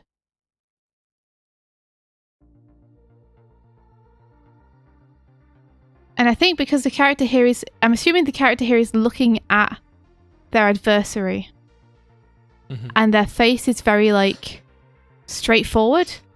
So it makes me feel like when they run towards us, it would be more of this kind of thing. Where they're actually coming straight towards the cam rather than off to the right-hand side of it.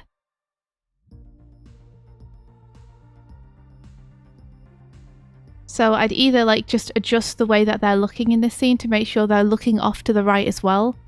So we're expecting them to run that way when they run.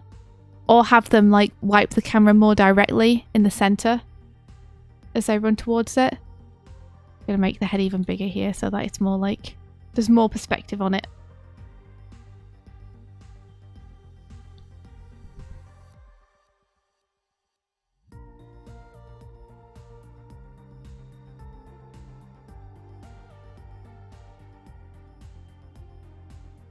Yeah, so I'd either have them wipe the camera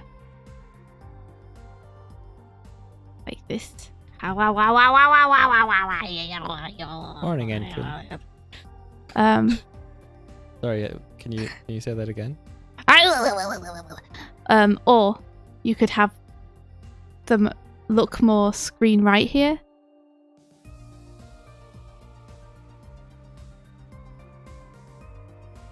So we feel more like they're gonna go in that direction.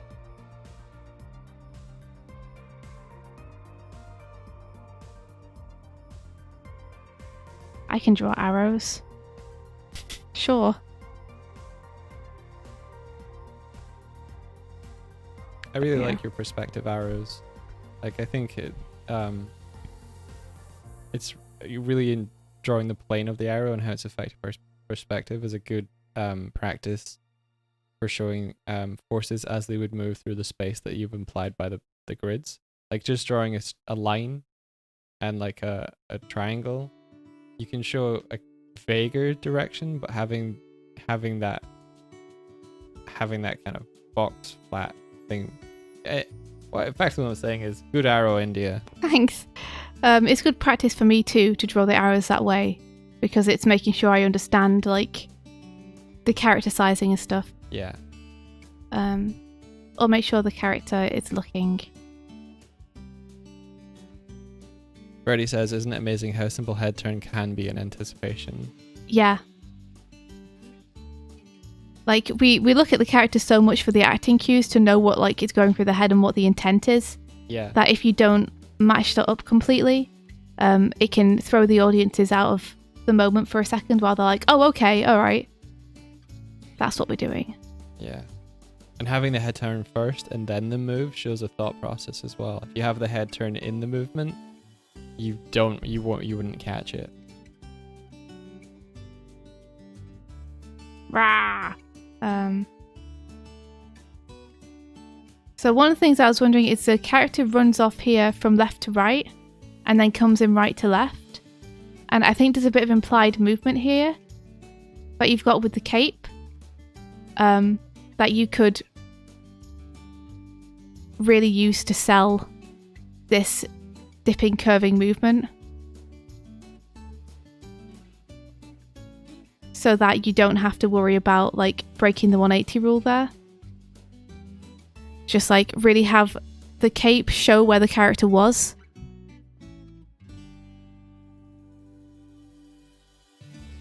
So that we're kind of tracing that movement even though they're no longer making it.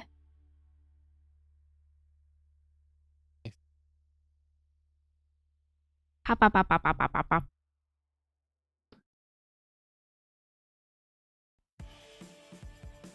This kind of thing. Drawing. Advice brought to you by Masterful Border India Swift. Shut up. Shut Professional, your filthy mouth. professional storyboarder Stop it. India Swift. No, stop. Don't say that. People will expect things if you say that. People do expect No things. expectations, please. Expectations make me nervous. There you go. And then... yeah. Nice, nice, nice, nice, nice, nice, nice. I like this movement. It's fun. Slowly making sense. Let me get my notes off. Get away, notes. A chain weapon is no small feat. It's true. I think you could make this duck a bit more explicit. Keep that, maybe really have, like...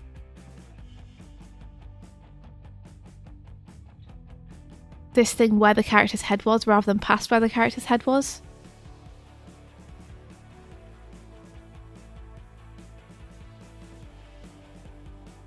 Or like this. And then have the character like really like, I have to flatten my ears out, man. Oh. This is the character's arms, by the way. Not their head. No.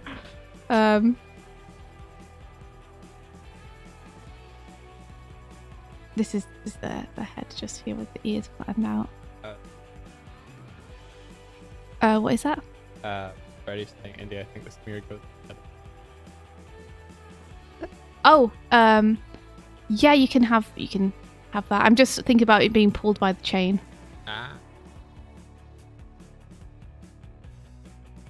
Because to me, the chain is going to be like Fast. this, right? Okay. I'm thinking about. I mean, I don't know if it's even connected by a chain, but whenever I draw,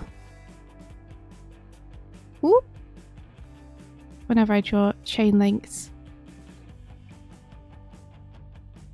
and then I blur them, I tend to just do this kind of thing. The smear for me is like the shape being super elongated, because I'm assuming that this shape on the end is actually circular. But we're gonna smear it.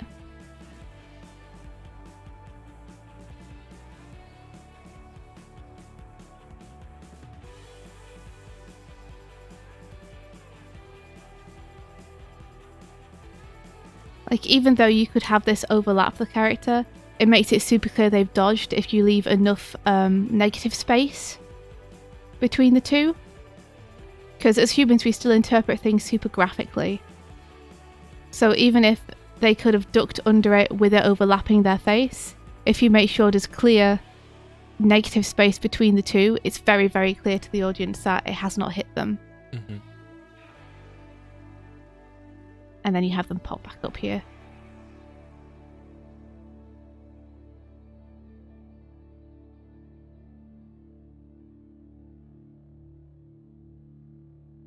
And then, are we jumping over it here? I think we are. No. This is them wrapping them up, isn't it? Or trying to wrap them up. I think this movement is a little bit unclear. In terms of like whether the chain is in front or behind and exactly what they're doing with it. Let me look at it in motion in case it's very clear in motion.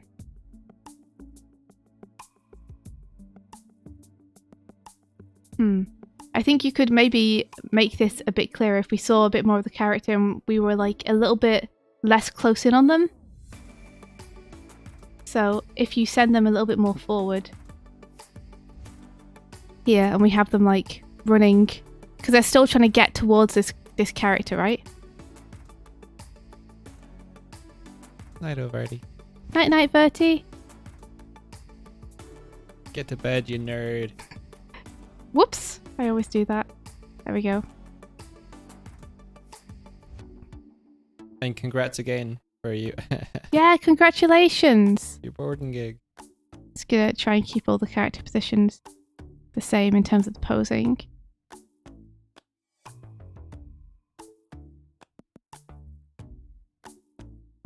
I think actually one of the notes I would have would be you will have more freedom to push the character further away from you and like play with this space if the character in the background is a bit smaller.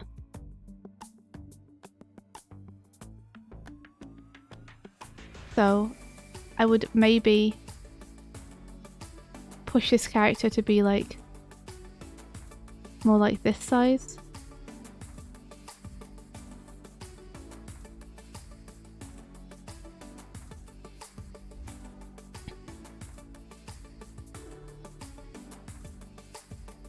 It'll mean that you'll need to extend the whip a little bit. But it'll also give you like way more space to play with the other character.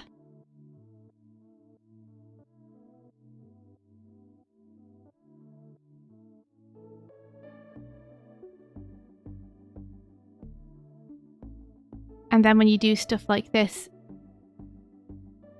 you have a little bit more freedom to like bring that super close to the screen and have the character like, oh shit, and have their full body pose in there without needing to like squash them.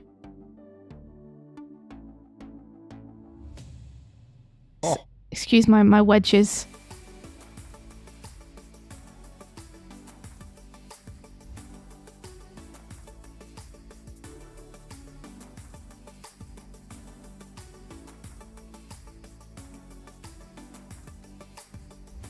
Then we get some like really nice different size relationships going on. Might actually make a pink a little bit bigger here. Like this.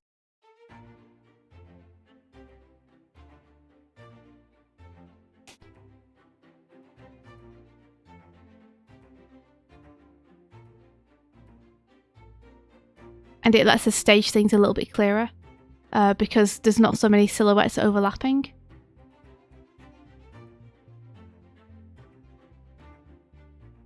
Oh.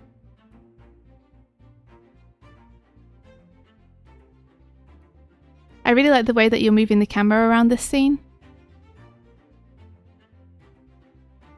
And I'm assuming this is like a ducking action here because we have some speed lines going on.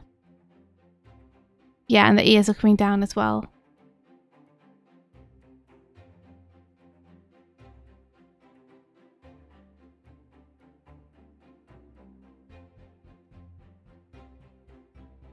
Hey, Lineth, how you doing?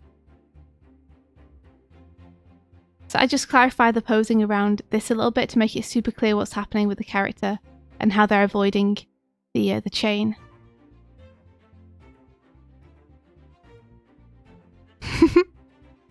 Have that character here like really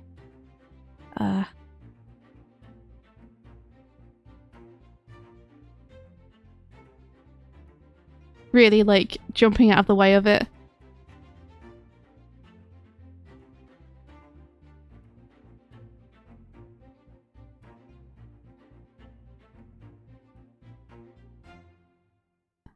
And I think adding like you had in the first scene, a bit of like destruction of the environment in terms of where this thing hits.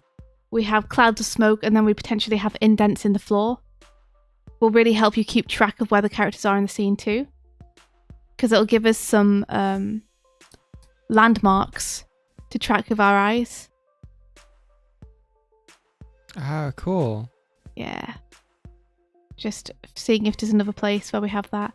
Not. So yeah, if you smack the floor here and then leave like a little crater here.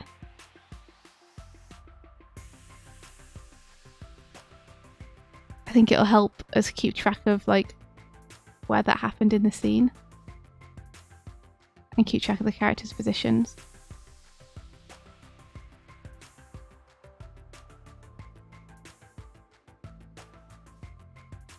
Smoke.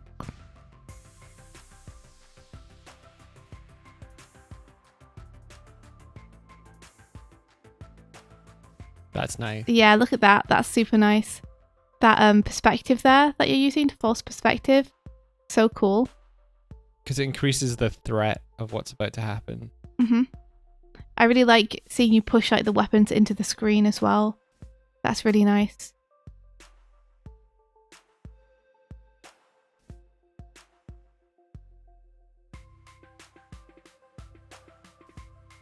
I think if the characters catching it here on the sword, a little bit of a clear anticipation would be really cool too, just to add contrast. Like, it's already reading. This is just like, if you wanted to go extra ham on it, then you could create more contrast here by having like the character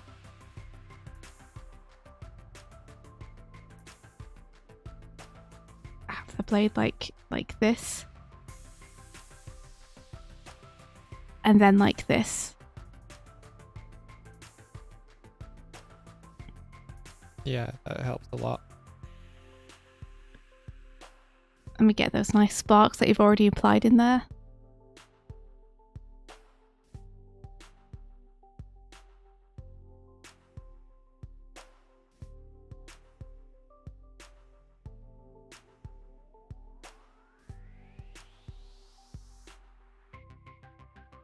And then we kind of have them flatten it and fling it away.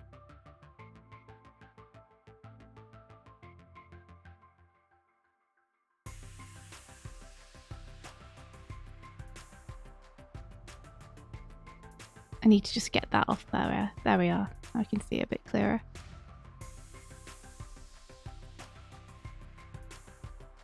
I'm trying to figure out like if there's a clearer way to have the character swing it away.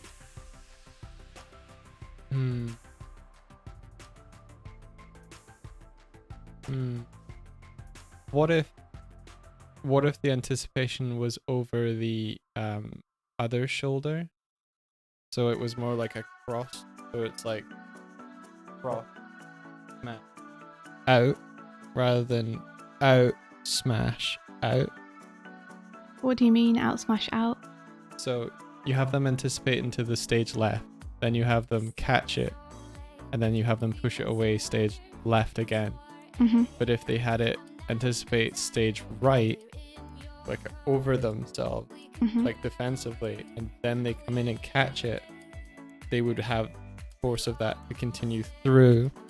So it'd be a clear one arc movement rather than a here, here, here. Yeah, I do think you're right. There's something about them swinging down to the right and then swinging it off stage left. And like wondering whether you can twizzle the sword or something. But let's try doing that and anticipating the other side instead. Chupa-dub dub dub dub dub dub. So much of boarding is like problem solving. Let's have this instead. I like that because it means that the sword isn't in danger of masking the background character as well.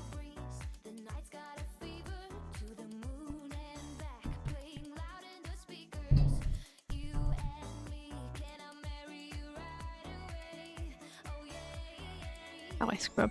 There we go. Yeah, and then it hooks up into that neck. Yeah, I think you're right, Mike. You have some good ideas, my boy.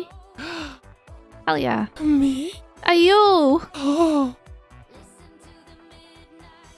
I'm just a true border. Let's see this disappear as well, like behind them. Since we're seeing the speed lines of it in the background before then. Let's see the blade disappear.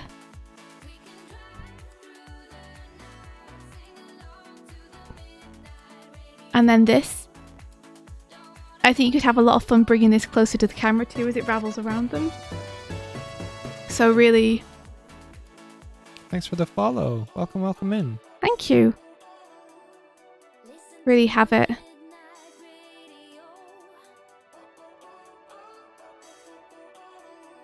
Play with the depth here of the chain or the string, as well as the bauble on the end itself.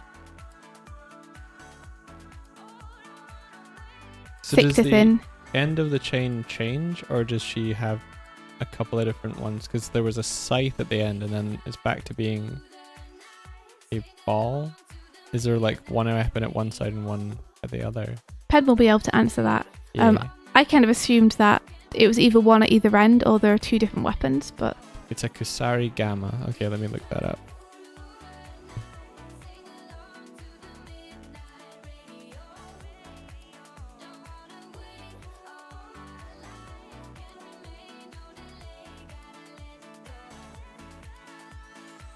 Aha, right. Okay, cool.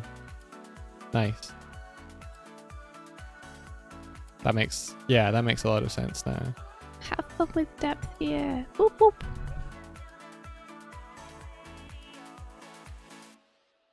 Yep, and then we're yanking back, and the screen direction for the characters is being maintained, which is awesome.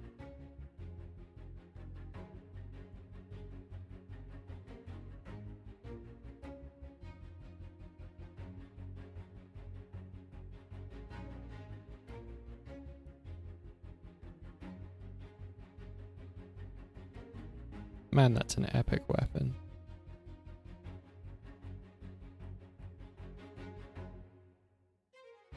Yeah, this is a cool shot. I kind of feel like it would be nice to have a crash in at some point during this.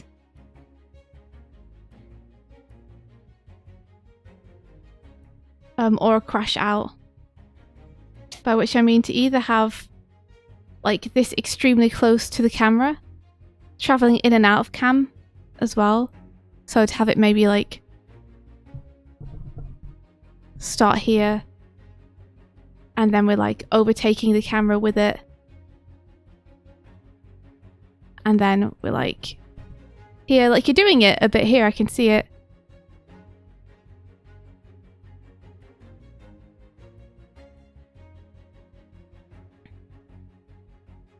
And then to perhaps have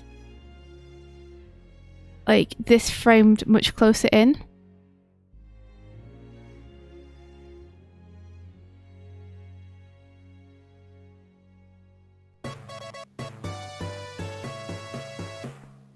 Oh, Pow, thanks for the follow, as well as you, Cat Sweden Cat.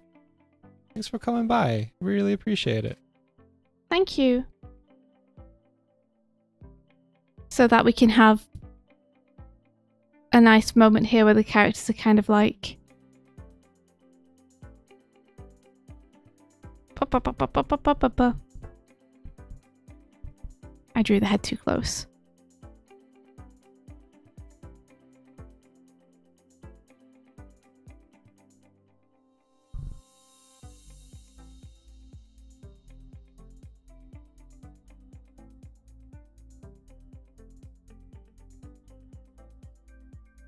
Characters, like, we get to see them face to face, super close up, and then we would like crash zoom out during this movement to reveal the blade being brought super close to the neck, and then have like maybe a slow ease on that zoom out. Gotcha. So it would look kind of like this to try and make it a little bit clearer. His character is whirlwinding across screen.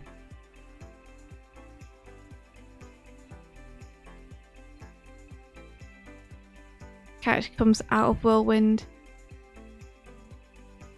in close up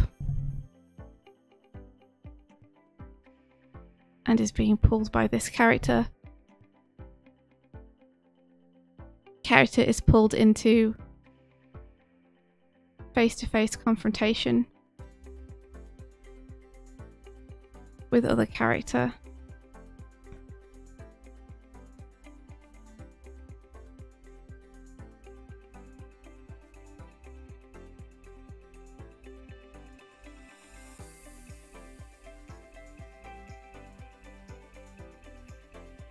And then we get the other character pulling this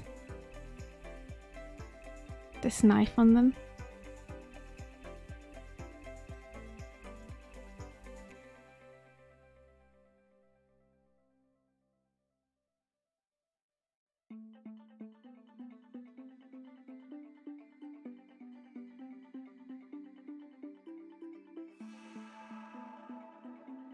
I feel like the far arm, the one that's holding the weapon, the blade and stuff, it's a little unclear to me where that is. Like, I Okay. feel like it's I like can- this, but I feel like it can be a lot more clear, and like the staging of that can really help with the feeling of what the character means by it, because it could be, you could hold it playfully, you could hold it like menacingly. I feel like we're a little bit in a vague sort of like, this is Void Ink Pen doing one of the last drawings and just showing us, but I think that can be a lot more yeah, like having the arm up is, for me, is a lot more forceful. Like, They already do have the arm up.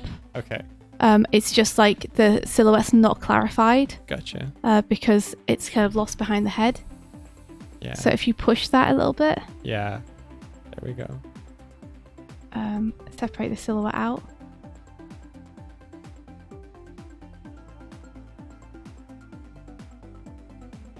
I think if you're asking us for what our YouTube is, there's a thing down below, but also I think, yeah, there's ours. Maybe have this fist in a more aggressive motion.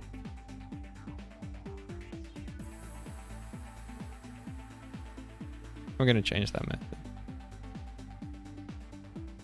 I feel like it needs to be closer. More like that. Sorry, I'm just figuring this out as I go.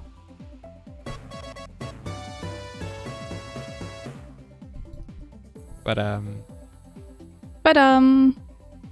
Vortex Play MC. So Void Inked Pen is the animator for this particular thing, and India Swift, who's doing the drawovers, is giving them feedback. This is part of a weekly animation challenge that we do here on the channel. The theme for this week was to storyboard a fight sequence, and this was a really cool one by Void Inked Pen. Trying to have this come a little bit closer to screen.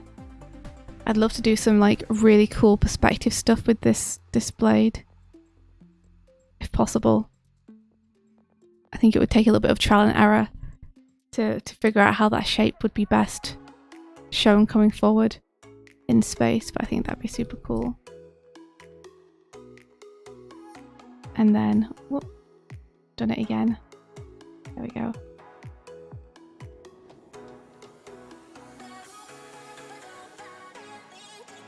And you could already have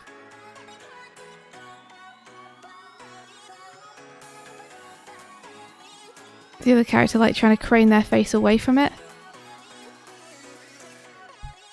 rather than tilting the head down into it.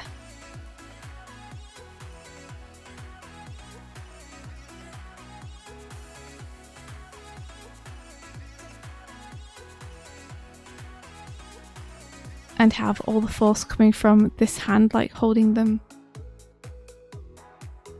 close. And move the head forward a little bit so we feel closer to the weapon.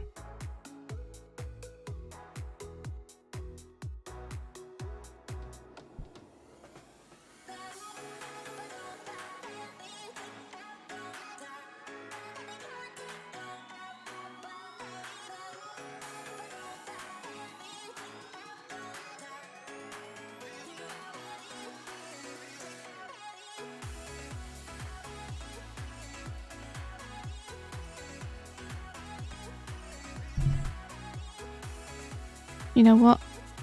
If I move the arm like this instead, I can get the head closer. And I think it feels more aggressive.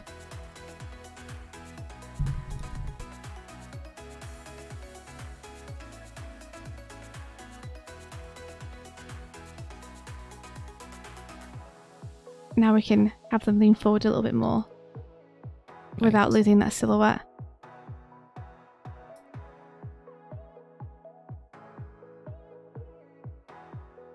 clarity. Always clarity.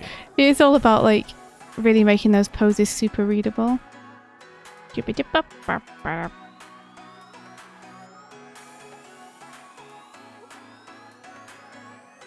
then we can shift that shoulder forward.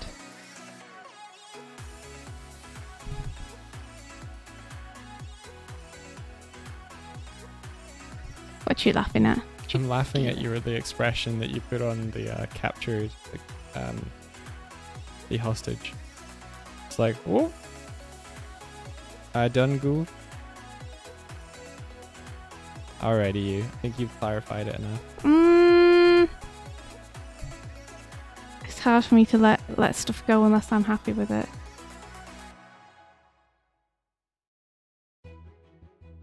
Let it go. Let it go.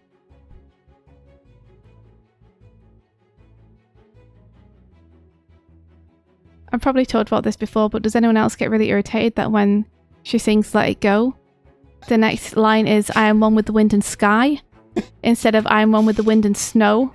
I feel like they did that just to annoy me. Just person to slight you. Yeah. I'm one with the wind and snow. Sky. So frustrating. Sky. VertMB's like, I never thought about it before. Oh no. I guess it's just me. Let it go, let it go. I am one with the wind and sky. Don't do that. Wind and snow, what is she, the Avatar? Kind of. She's a water bender. Let it go, let it go. I am one with the wind and snow. Let it go, let it go. Can't hold me back no more. That classic song. Can't hold me back No more. more. Yeah, in fact, like, break the silhouette with the blade, I think, is the right thing to do, not to hide it within the silhouette. Does sky rhyme with something that comes later? My beard? I don't No, know. because then she says, can't hold it in no more or something. Anymore. Yeah. Not no more. Any mo. Can't hold it in anymore. Any mo is the correct lyric because it rhymes with snow. And let it go. It does rhyme with you'll never see me cry, to be fair. Matthew Margerson just says, pies. Pass. I'm one with the wind and pie. Matthew, hey, it's good to see you. Your Malamini was amazing. my dude. Oh, was Matthew the one who did the War of the Worlds one? Yeah. Yo, that was so cool. Yeah, nice job. I'm gonna find it. I'm gonna link it. Yeah.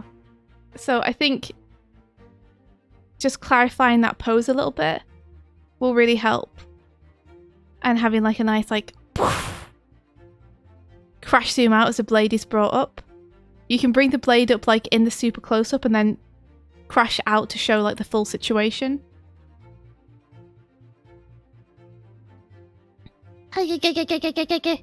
This is beautiful though, like pen. Really nice job. I think if I had like an overall note for you, I'd say don't be scared to like do real long shots. Like everything in this scene feels quite close in on the characters. Mm-hmm. So don't be afraid to like really push them further away. Like I think a good example is like this shot where you could push that character into the background a bit more and just give things a little bit more room to breathe. Yeah. But like I really like all of you're retaining the screen direction really well. All the movements are super nice. The choreography is really fun. Like super good job.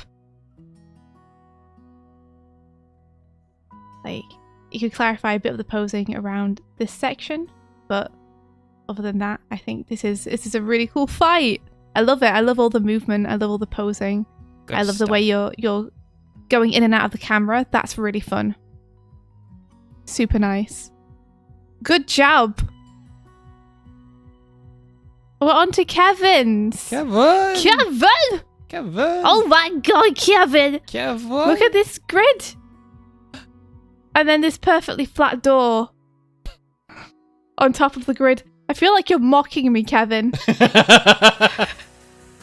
I'm just gonna like pop this wall out a little bit, you know, just to show the perspective that you've set up a little bit. You like Fucking murder mocking you. You'll never see me cry. Sing it. Grog's like, oh, K7 Vin on God? What? What? Oh God. I like Kevin with a 7, which is the way that Pat says it. Kevin with the 7. Kevin with a 7. Super fun. And then my personal favourite thing to do, Pure Black Shadows. Baby! Makes everything feel so good. Baby! Makes everything feel so nice. Pure Black Shadows. That's my only advice. Word. Oh, Kevin's got goblin emotes.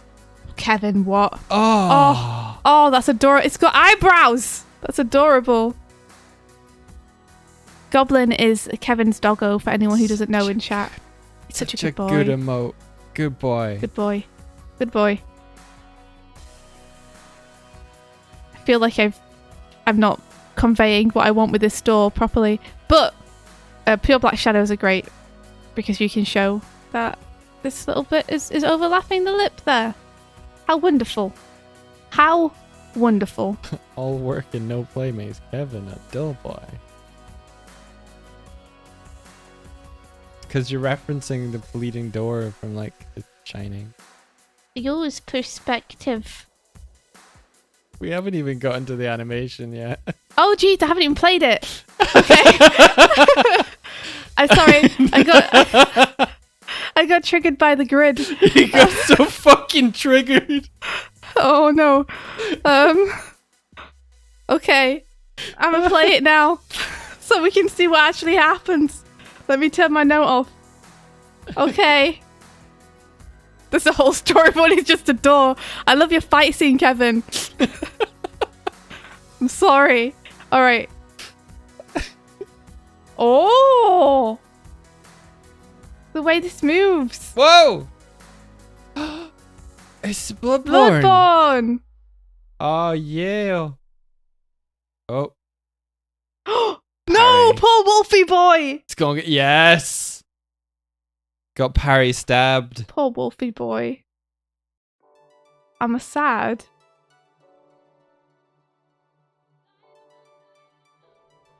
Fun. Fun!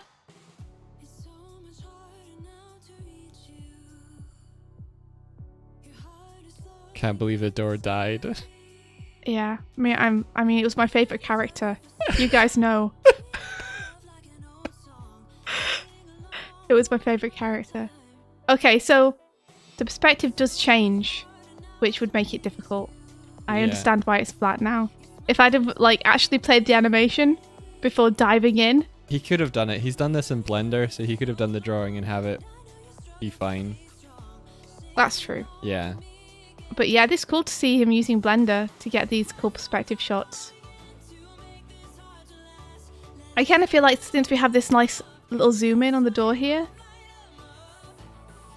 it'd be nice to have like just a hold here and maybe a knock. A knock. Well, like some kind of beat before they burst through. Oh, it would be great if the door handle was like going. Yeah, like there's a bang against the door, like something's being like, there's a tussle happening on the other side of it. Or you Yeah. can just hear the sounds of a fight Yeah. Is there audio on this one? while this holds. There isn't. Okay. But I think we just need a beat here with something. Beat here. Hold. Sounds a scuffle. Because we're going from like a dynamic camera move here. It's slow, but it's a dynamic camera move straight into the action. Mm-hmm. Whereas I feel like it's kind of nice to like zoom in and be like, what's behind the door? You can hear sounds of fight, and then hold on it for just like 16 frames or something. Okay. Before we suddenly have this burst through. I feel like that big movement needs to be contrasted with something more silent. What is the immediately next frame? Is it wolf in her face? Yeah. Okay. 1 sec. Are you still drawing on the door? I'm just writing. So then we have the door get broken. Door get broken down, RIP door. Honestly, I think you could just cut straight to this and have the door bursting apart here. Kevin, where did the door frame go? It's here. Okay. It here. But I would love to see, like, I want to go straight from this to this. Bah! Bah! You know, use 1 point perspective here, I think. I mean, okay, the previous frame, is the hunter not established at all? No. Okay. So I don't know if it's meant to be like wolf goes through door and then hunter is on wolf's back. Like, he's not on his back when he crashes through the door. It's a little unclear there. It feels to me like he would be. Yeah. Yep, use your 1 point perspective here and use that to, like, fling the pieces of the door outward.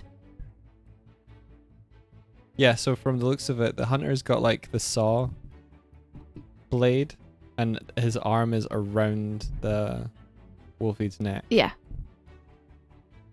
And then you've got the hat over the shoulder. Yeah. But I think you can cut this panel out completely. Cut this panel. And go straight to dot. Wolf burst through door! Bam. What do we need to do to convince India to try Bloodborne? India, do you want to play Bloodborne? Yeah! There you go. What can I do to make you play Bloodborne? What can I do to make you murder with a saw?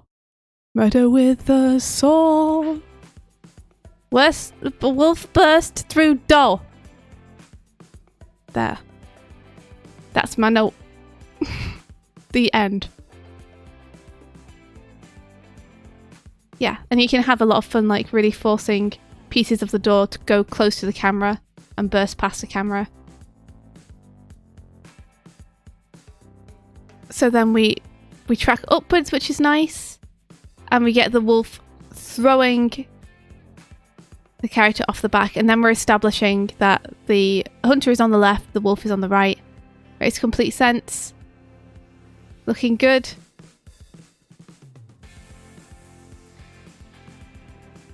I think you can probably push him to the left a bit sooner here. Like, push Wolfie to left. That's right. Sorry, push Wolfie to right. I get confused with directions, guys.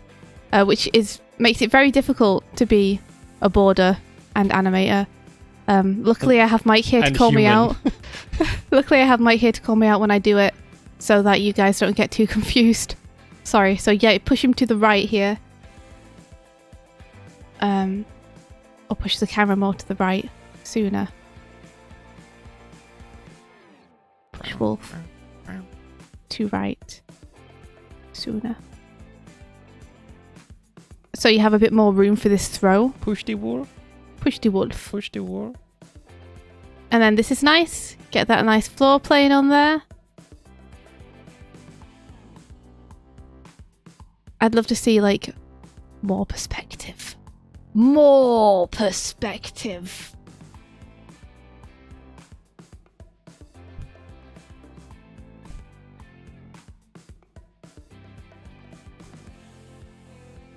More foreshortening as well.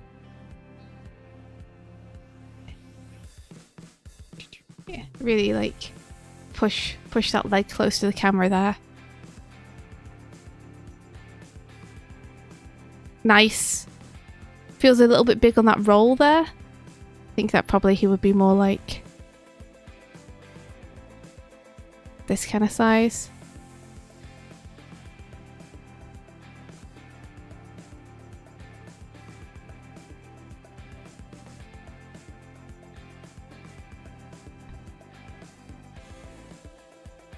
There we are. If the next frame is that, yeah. I think that's more like the size that he would be. This is really interesting to see because I think the drawing level here is maybe like first pass board.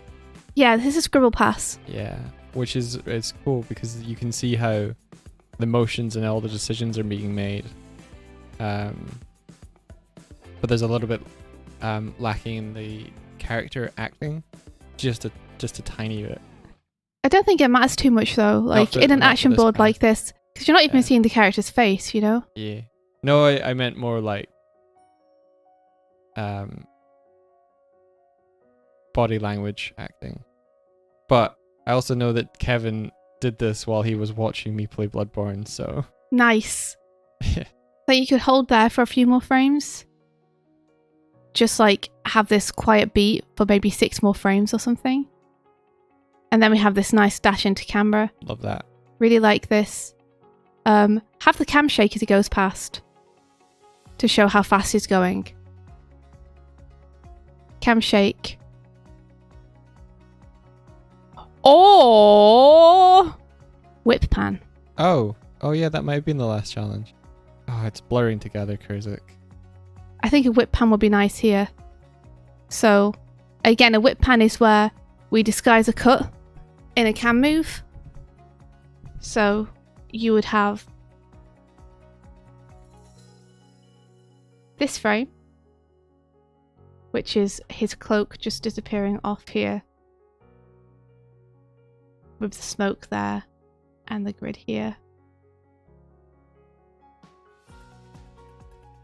And then you would have the camera whip across in the direction that they're moving, probably leaving some speed lines. And then we would settle into the next scene with them fighting.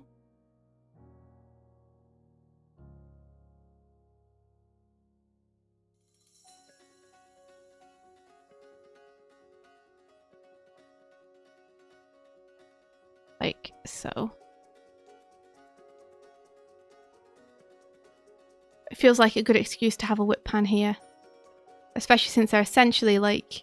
They could more or less be wiping the camera, but essentially what we're implying is that the camera is whipping past to try and catch this movement. Mm-hmm. Like we're trying to turn to follow that movement. Yeah, and then you hide the cut in the movement. Mm-hmm. Cool. And then we have this, which is, it's nice to have these background and foreground elements rotating at different rates. Super nice. Really like that. Nice bit of fight choreography going on. Punt. Posing here. Got that. Let's have that. You know. Yeah, rather than three-legged wolf. Three-legged wolf is the saddest thing in the world. Don't make me sad by talking about three-legged wolves. Oh no, he totally has it there. It's presumably doing this kind of thing. The leg, it does appear. There it is. I think maybe you anticipated that the strike would be faster, and so it would be like boom, boom. Well, I think I just anticipated that if the strike is like taking that much effort, then you would be like, ah, immediately. Like the recoil would be big because the strike itself is a wide swing. So you could have it like that if you wanted. Ha! So what the sound the wolf would make.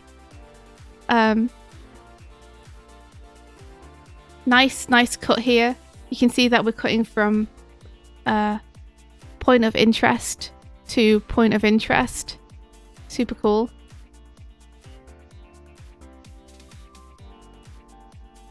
Oh no, I cannot do it. I've destroyed everything. There we go. I think you could have him be hit off higher if he's... Oh wait, he's on the floor. My bad. I thought he was flying through the air because of this pose. Oh, he's maybe crouched. Yeah. If he's crouched, then that implies that when he stands up here, he's gonna be like this big. Is his foot? Maybe he's not crouched. I don't know. I'm assuming crouched because small leg.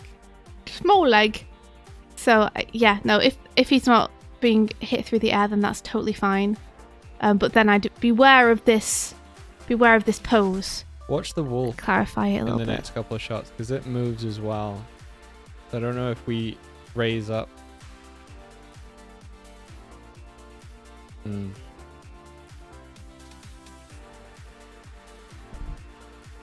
Just be careful that you're not drawing him too big here. If he's sliding backwards. Hey there, single pedal. Hope you're getting on well today. And since we're starting to move the camera up here, you'll probably want to start adjusting the angle on him. I think there's a little bit of a potentially a disconnect here between where that wolf is and where the grid implies it should be. Okay, one sec. Let me just focus on the hunter first for a minute. You focus on the hunter. The hunter is totally crouched, by the way. This is his knee Yeah. here. And he's going for the heel. I hate when I accidentally draw in the wrong frame. It like breaks my entire flow.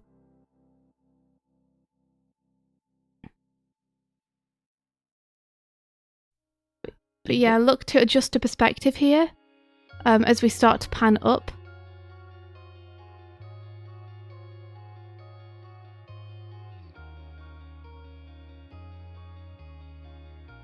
One could even say that the wolf is disciplining the hunter and bringing him to heel. Bum. I said one could even say the wolf is disciplining the hunter and bringing him to heel. Is that a joke because the hunter has a foot? No, that's a foot because the hunter is about to use a syringe to heal themselves. Oh, okay, gotcha. It's a bad joke. But You yeah. think there's a disconnect in the grid here? I don't know, it feels like the wolf is moving at a faster rate than the grid, but maybe it's because the camera is tilting up. It's a little faint on my I think the screen. problem is more with the hunter here. Mhm. Because that grid is flattening out, and that kind of makes sense to me. Yeah. But the way that the hunter moves here, we kind of need that perspective to move with the hunter. Mhm. So the hunter's going to be like... Hold on, I need a second to actually think and work this out. We'd be going like under the hunter. Just give me a sec to work this out.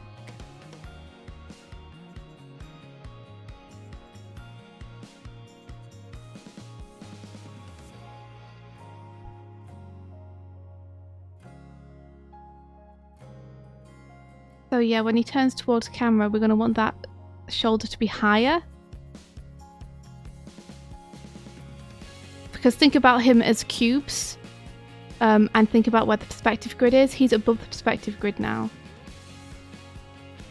So we're going to get like a lot of foreshortening with his hand here.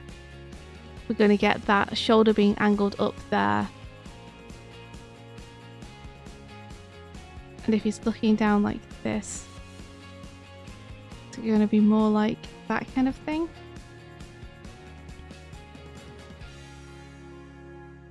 Hold on, I made it too extreme there because we're about to get more extreme in the following images. Would you potentially be seeing the underside of the hat brim? I don't think you want to. Okay.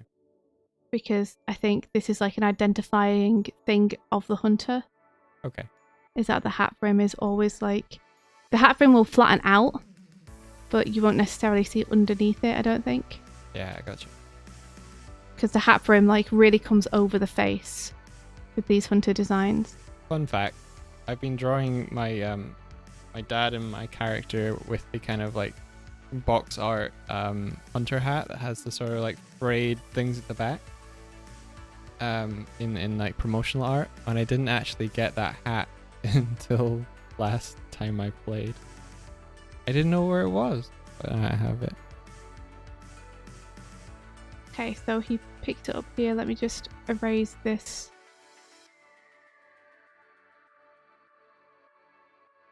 So here we really want to look at what forced perspective this is going to be. This is going to be like, it's going to be like this, basically. Hold on. You know what? You know what would have helped? Having this on. Whoa. Yeah. So I need to do this hand pose so it makes sense. If Kevin was going for a comedy in these shots, he could do a Ludwig maneuver and have the wolf completely jump out of frame above the camera frame, and then surprise attack from above. You bastard, Ludwig. Mike's making jokes about Bloodborne that I don't get because I haven't played it. There's a jumpy horse that jumps up and disappears. But yeah, this is if we're going to be rotating below the character, then we're going to want to start adjusting this perspective pretty sharp.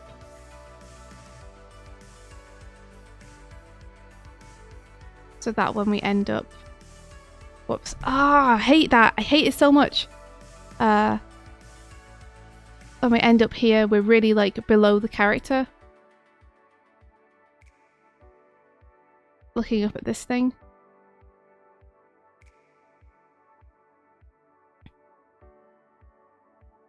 And then he looks up there.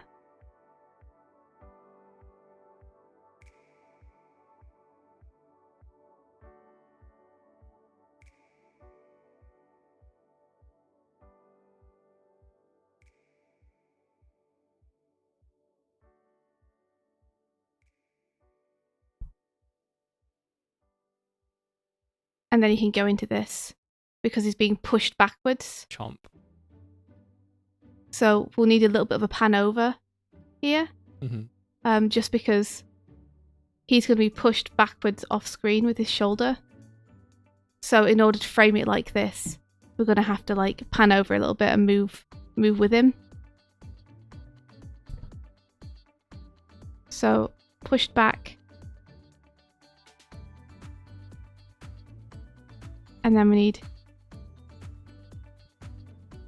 cam reframe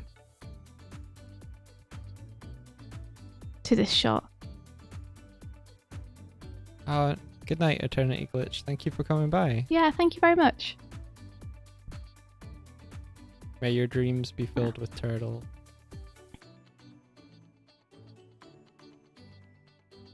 So we got... Oh, okay. Yeah, and then he's grabbing him and pushing him away. Just bear in mind that ceiling plane that you've set up here,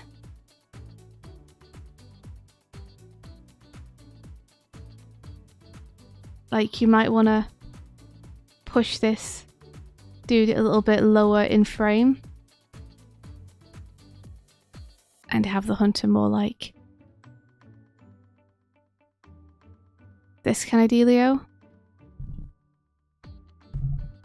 That's nice as well because it establishes that even though the wolf has gotten a hit in, that the hunter's still not defeated. Yeah, just because I know that the ceiling plane is like this right now.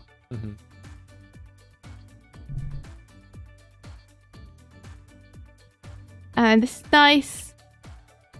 We whip the gun up. I kind of feel like there's not really any ceremony here. Or we could stage the gun a bit clearer here It'd be nice to either like intersperse this with a shot of like just a close-up of the gun being drawn out, or to like restage this so that it's very clear, because this feels quite flat and the gun isn't staged super clearly. I like this leap up. Yeah. I'm gonna have a feeling that in Kevin's mind, the gunshot is a cheeky cheap shot. Like I feel like the unceremonious thing about this is intentional, because in the context of the game, you can fire a shot that stuns someone mid-attack, and it like causes them to go into a thing where you can do a canned animation and attack. So I think if you manage to time it really quickly, when something's doing a really heavy attack, you're just like pop, and then you can like do a massive amount of damage. That doesn't mean that you shouldn't stage it in a way where it's clear what's happening, though. No, I agree. I just mean that there might be less ceremony because it's more of a kind of like, haha, gotcha, than a, I have finished you. That's all I'm saying. No, I mean, that's totally fair, but in that case, probably the cutting to it in a high action dramatic shot kind of goes against the comedy. Yeah. Okay. Because you have this nice epic shot here that I like very much. And then if you just if you had him jump up like this and then cut to that and him being shot. Yeah. Then I feel like that would go with the comedy more. That's a good point, yeah. So it's like, he's going to do a big attack, then you cut to a side thing where it's just like... It's just like... Ah. This is him jumping. Oh, cool. Take care, Voiding Pen. Thank you so much for submitting, too. Really, really cool work.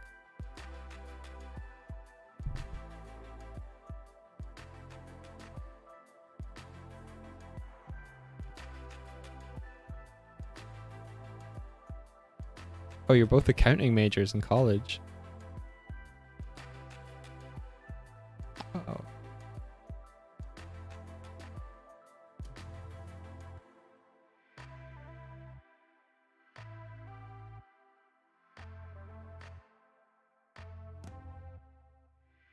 Like, I feel like this has less ceremony than having like an action shot.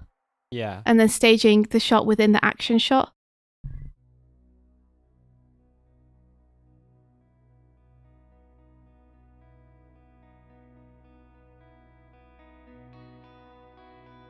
You would have like this some is kind funny, of yeah, I would say, little yeah. impact frame or something. Wait, I make it better.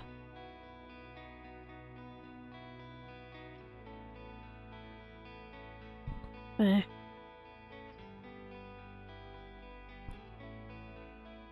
Let me see where the scene starts. Yeah. Okay. So you would have, like, from this very intense scene here to... Pow! Yeah. Because if you're going to stage it here, you really want this shot to be clear. Mm-hmm. In which case, I would suggest doing something more like... bring that shoulder completely back.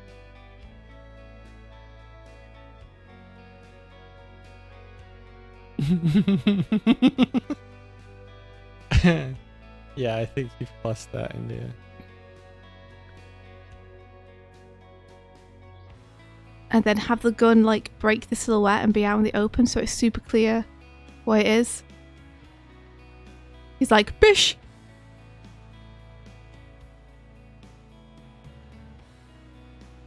Have like a lot of foreshortening on that arm and on the gun. I don't know how long the guns are. I bet they're super long. I bet they're like basically sawn off shotguns in that game. I have a feeling that's the kind of game it is. What did I have? I had a kind of like a pistol musket thing. They're kind of piratey looking weapon That's cool. because it was that sort of era. But yeah, like pull the shoulder right back Yeah, anticipate with the shouldering so you could cut in the action for the comedy one. Well, this is just like me saying if you're going to stage it in this action shot, then just make sure it's like super clear. Like you break the silhouette with the gun and really show it's a gun.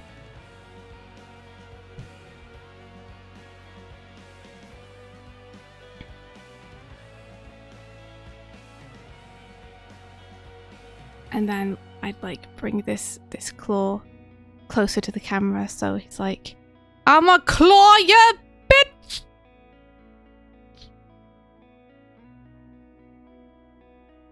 You know, really play with that perspective. So that it's just like a bit clearer. Yeah. Everything's out in silhouette. Or you could just cut straight from this to this if you want to go for the comedy, because flat angles are amazing for comedy. That wolf's face. Wow! I don't know, goofaroo. And then he's like, the thing is, you've got some nice acting here.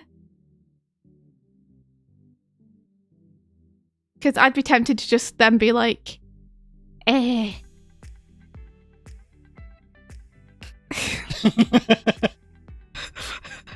I just have him dead.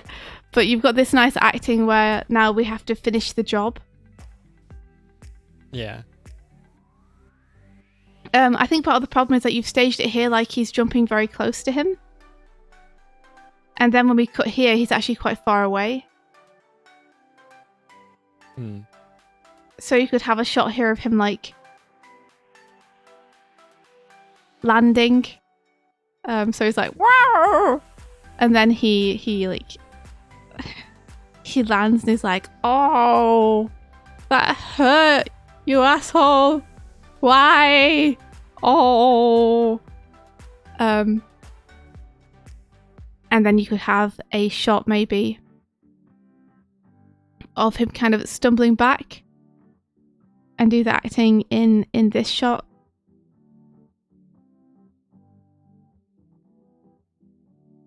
You're very welcome, Tiramisu. Thanks for keeping us company. Yeah. You shot me. You fucking A shot where he shot kind me. of like stumbles back coming out of this shot. And then cut again to this, where now it's like, okay, he stumbled back and now they're further apart. And then you can have this nice finisher. We could stumble back in this shot, but I feel like it's a long way to go. But you could totally do it if you wanted to just stay in this shot and have him slowly stumble backwards. You could do that, but it might be easier just to cut to some slight stumbling movement here and then cut back and let the viewer's brains do it for you, where it's like, oh, okay, he moved backwards to there. Since it'd be quite an awkward movement to have to animate. Just because he's going so far and you're just waiting for him to travel across the screen and then stop. Yeah. Like that's the things that I would change about this. I think the sequence as a whole works really well. Yeah. Like, nice job, Kevin. It's so cool to see you using Blender too.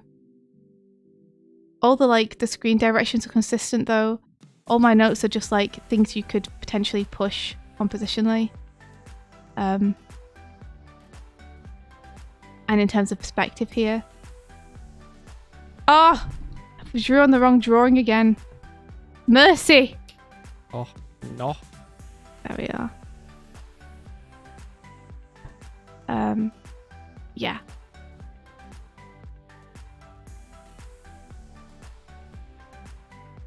I love it though. Nice job. He killed me! Killed me with a sword! What's that from? Mal. Oh, it's from Firefly. Awesome. Is it from Firefly? Well, Mal is a character from Firefly, right? Oh, okay. Killed me, Mal. Okay, with this stuff. Oh. So sad. Oh.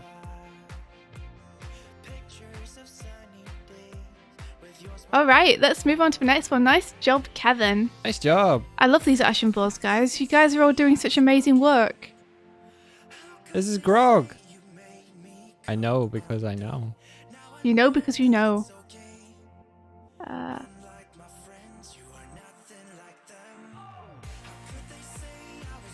think there's You know what? audio. There in is this audio, one. so what I'm going to do is I'm going to take it back and make sure that my NDI has audio enabled so you guys can hear it. Okay, I'll enable this side as well. System audio. Here we go. You guys ready?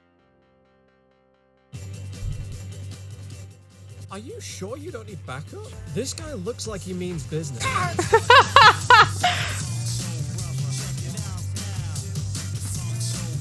Oh, he's coming. Oh, cool. Okay, one more time.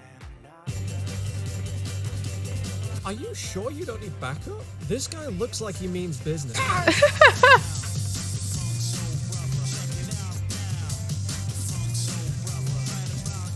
Okay, yeah. Cool. Grog, I got some good notes for you, man. Okay, I've got. Did you guys hear the audio okay, by the way? Because that was great. I hope you guys heard the audio. Are you sure we don't need backup? Awesome. Okay, I have some very solid notes to give you that I think will really help. So that I'm happy that I have some good notes to give.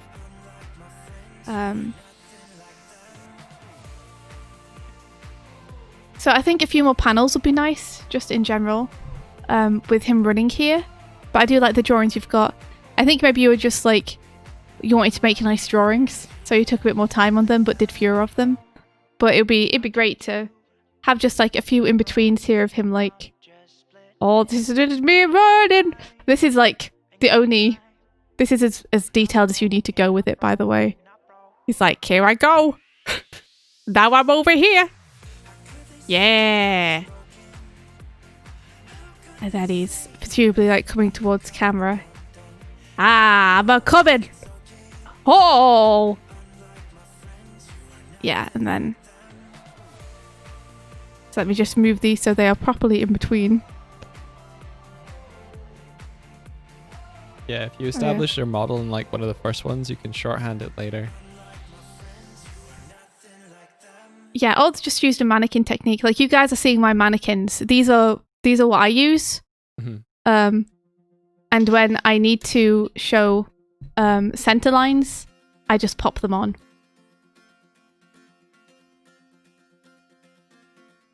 I just felt like you need to be a little bit bigger in this. So, behold my beautiful drawings of running.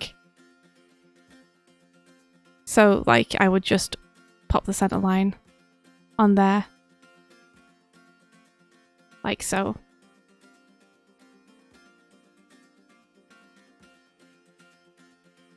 And I think that'll just help round out that that movement. And then we wipe, which is super nice. It might be nice to have like a little cam whip just over to here. By which I mean just have the cam start, like end this scene moving slightly to the right and start this scene moving slightly to the left.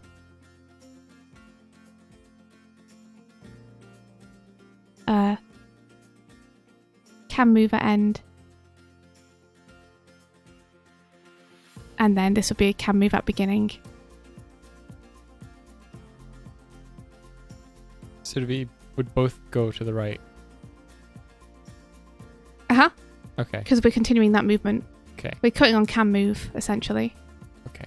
Yeah, it would feel like the cam was doing this if you kept changing direction. What are you laughing at? You're yada the bottom. Did I say that? Yeah. Oh, sorry. I love it. This is good. Oh, he's skating. I'm sorry, I didn't realize. I think mainly because what you need is just that. That'll do it. And then I would change this. Now I know. Now I know! I know so much more now than I knew before. Skate. Skate. Cool. And then we cut to this, which is a great shot of them preparing themselves.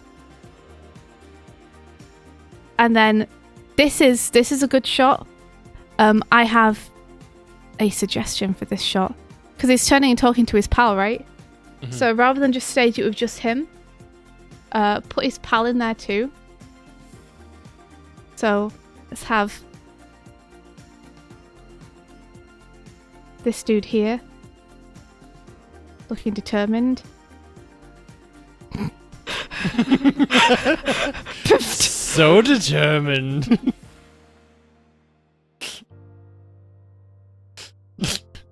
You ready? And then just reduce the size of this dude a little bit. It's like,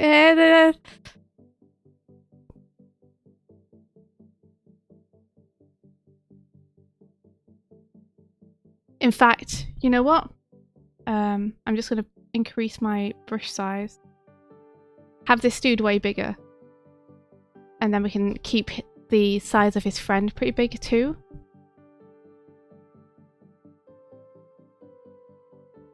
Like this. Yes.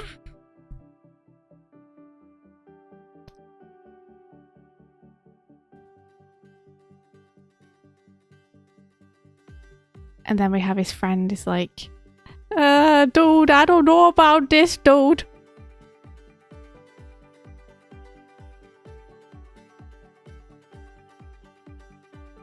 Are you sure we don't need backup? Because then you have the character Yeah. playing off against thing. Because then you have, because then you can do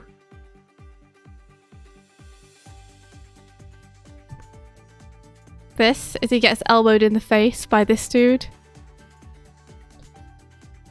As he comes in. And you get this guy to be like, ah!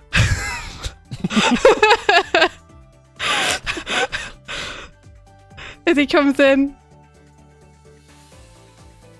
It's like, holy heckaroonie, dude! Oh no!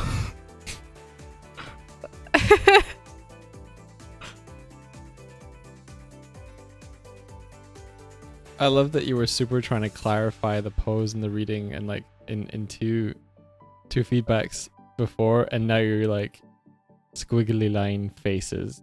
This is good. What do you mean? Nothing. I'm not making any sort of comment on the quality. This is very clear. What do you mean the It's quality? Like it's got the expressions. Yeah, it's Like, amazing. That's the important thing. I need his eye to be smaller. I'm sorry, dude. I need your eye to be smaller. There we go. Bump. Elbow to face.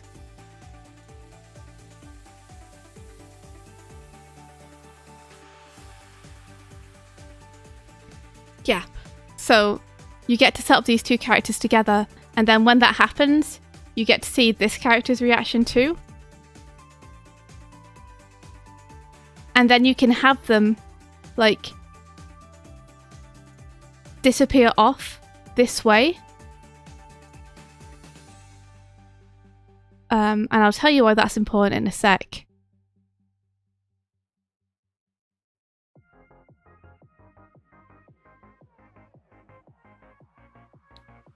Why is that important, India? Because now the character they've switched positions. So the green character now is on the right hand side and the brown character on the left hand side. So if you have him go past in this scene, whoops, then you're setting up. I'm sorry, I'm trying to find my drawing. There it is. Then you're setting up that green character is now on the right hand side of this brown character. Yeah? Yeah.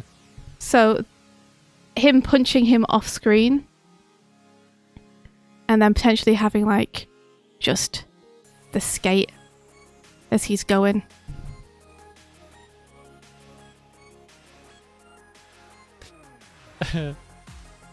Means that now, and you could even have the skate come to a stop here.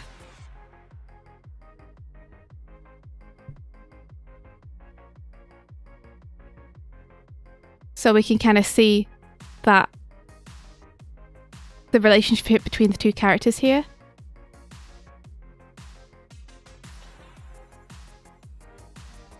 I should have, in retrospect, done these characters in the same colours. Yeah. That's okay though. Yeah. If there was a recolor tool, I could recolor it, but like having this character's boot come in after them establishes where those characters are in relation to one another again. Mm-hmm. And then when we get to He's not this gonna scene, get away we with understand this. why the green character is on the right-hand side. Hey, thank you so much for the raid. Welcome in. Eskimo girl, how are you doing? How was your stream? We're providing animation feedback to a bunch of challengers from this week. So you're welcome to stick around and learn some animating if you want.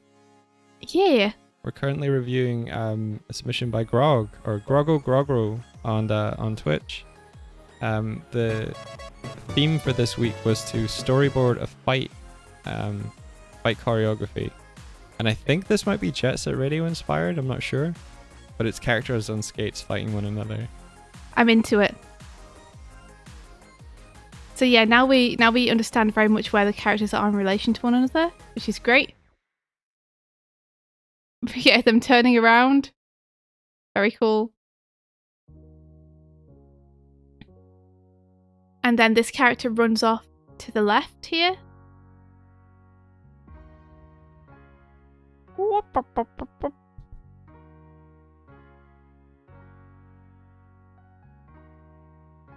Okay, and this character is swiping at them but misses. Yep, nice. And then that makes sense. This shot makes sense. The issue that I have with this shot is that it's so similar to the shot at the beginning that it makes me feel like the character's running back towards where the green character came from.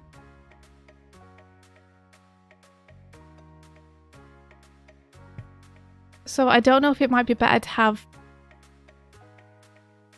I don't know if it might be better to have the character, like... the brown character...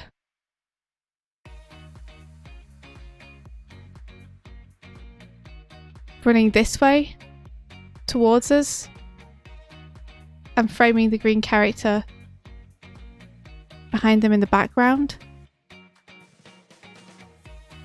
Oh, cool. And having the half pipe kind of go in this direction instead.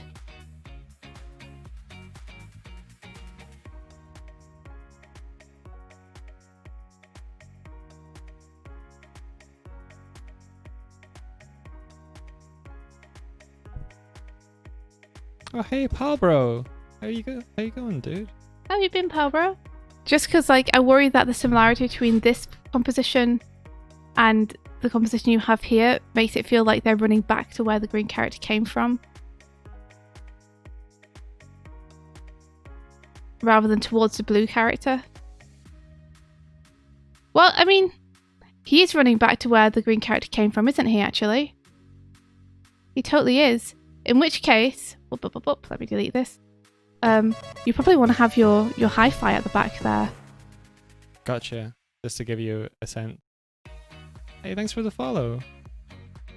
Yay. Just to give you a sense of placement. Yeah. And also you want this character to be actually making headway. Give him a bit of a stumble or something, you know? Have him actually shrink down in frame. And then I think my issue here with this last shot is that we establish that the character is on the right-hand side here, and then he comes up on the left. So I would just flip this scene. So the first time he rolls up on the right instead, and then flips over to the left. And is he going past him here? Because he disappears at the end. Fart noise. It's 1:42 a.m. and I need to work tomorrow. Fair enough. If he's going past him, then have us get to see like the last little bit of him going off camera here. Ah, I see. So we understand.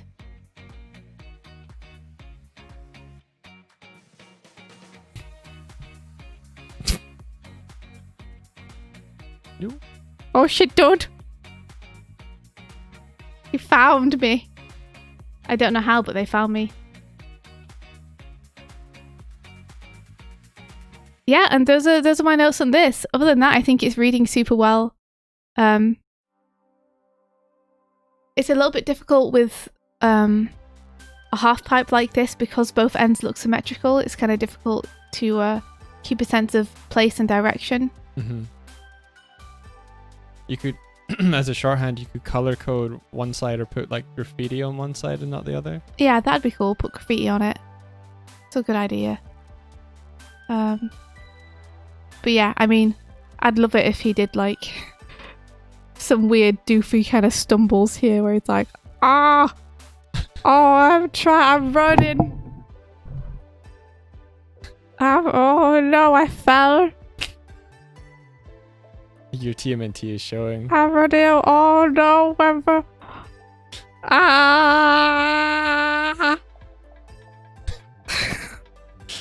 Can you have those play through?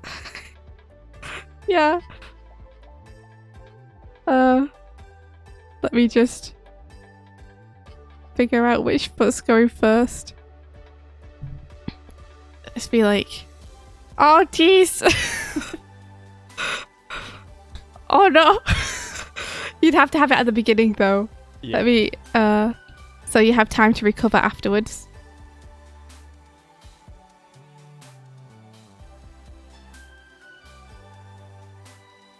Not really in character for her, to be honest, but it'd be fun. Gotcha. That's totally fair.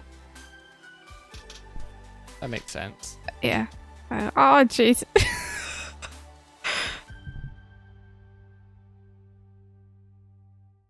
So yeah, those are my notes. I hope they were useful. We're gonna have to stop now and do the next 4. I think we have 4 left, 5 left. 5 left. Yeah, we'll have to do the next 5 tomorrow. And I mean, maybe Pat will be able to join us again. We'll see, because he might also be asleep, very asleep. Oh, you just bait and switch. Kurzik. I'm sorry, Kurzek. This will be for tomorrow, though. Ooh. Awesome job, everyone. I hope you have all really enjoyed doing these action boards. I've had such a blast looking through these.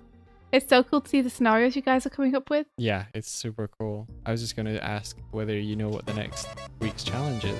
Actually, this is the first week where I haven't actually planned it out yet. Okay. But I'll deliver it tomorrow if that's okay with you guys. That's fine. So everybody have a day off. For one day, you get a day off. And I'll think of something very cool for us to do tomorrow. It'll probably be much more low pressure than this.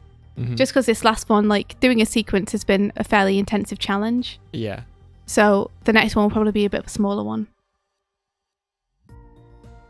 My tummy's rumbling. I need the food. You need the food. Yeah. All right, let me just check. Who are we gonna raid? Next one, blink. just an eye blink.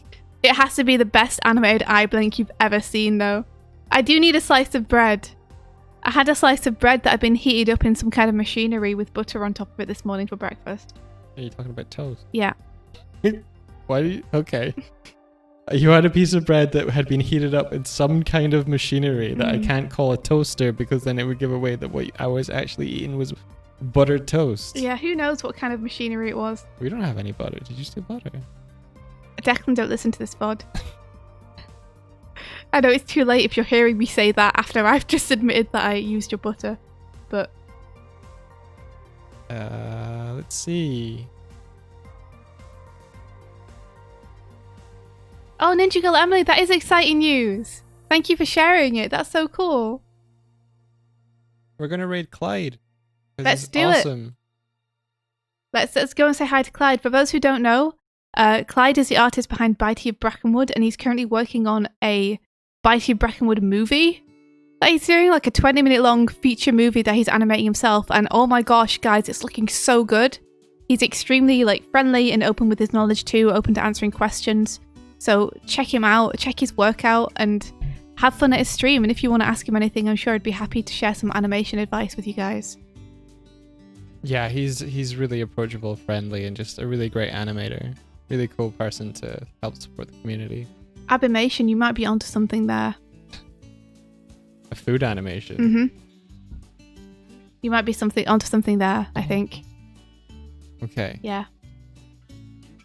Okay. Well, that's all from us for today, but we will be back tomorrow. Yeah. Thank you guys so much for joining us. We hope you had fun. Thank you for joining the challenge. We'll announce a new one tomorrow. And until then, May the rest of your day be filled with adventure.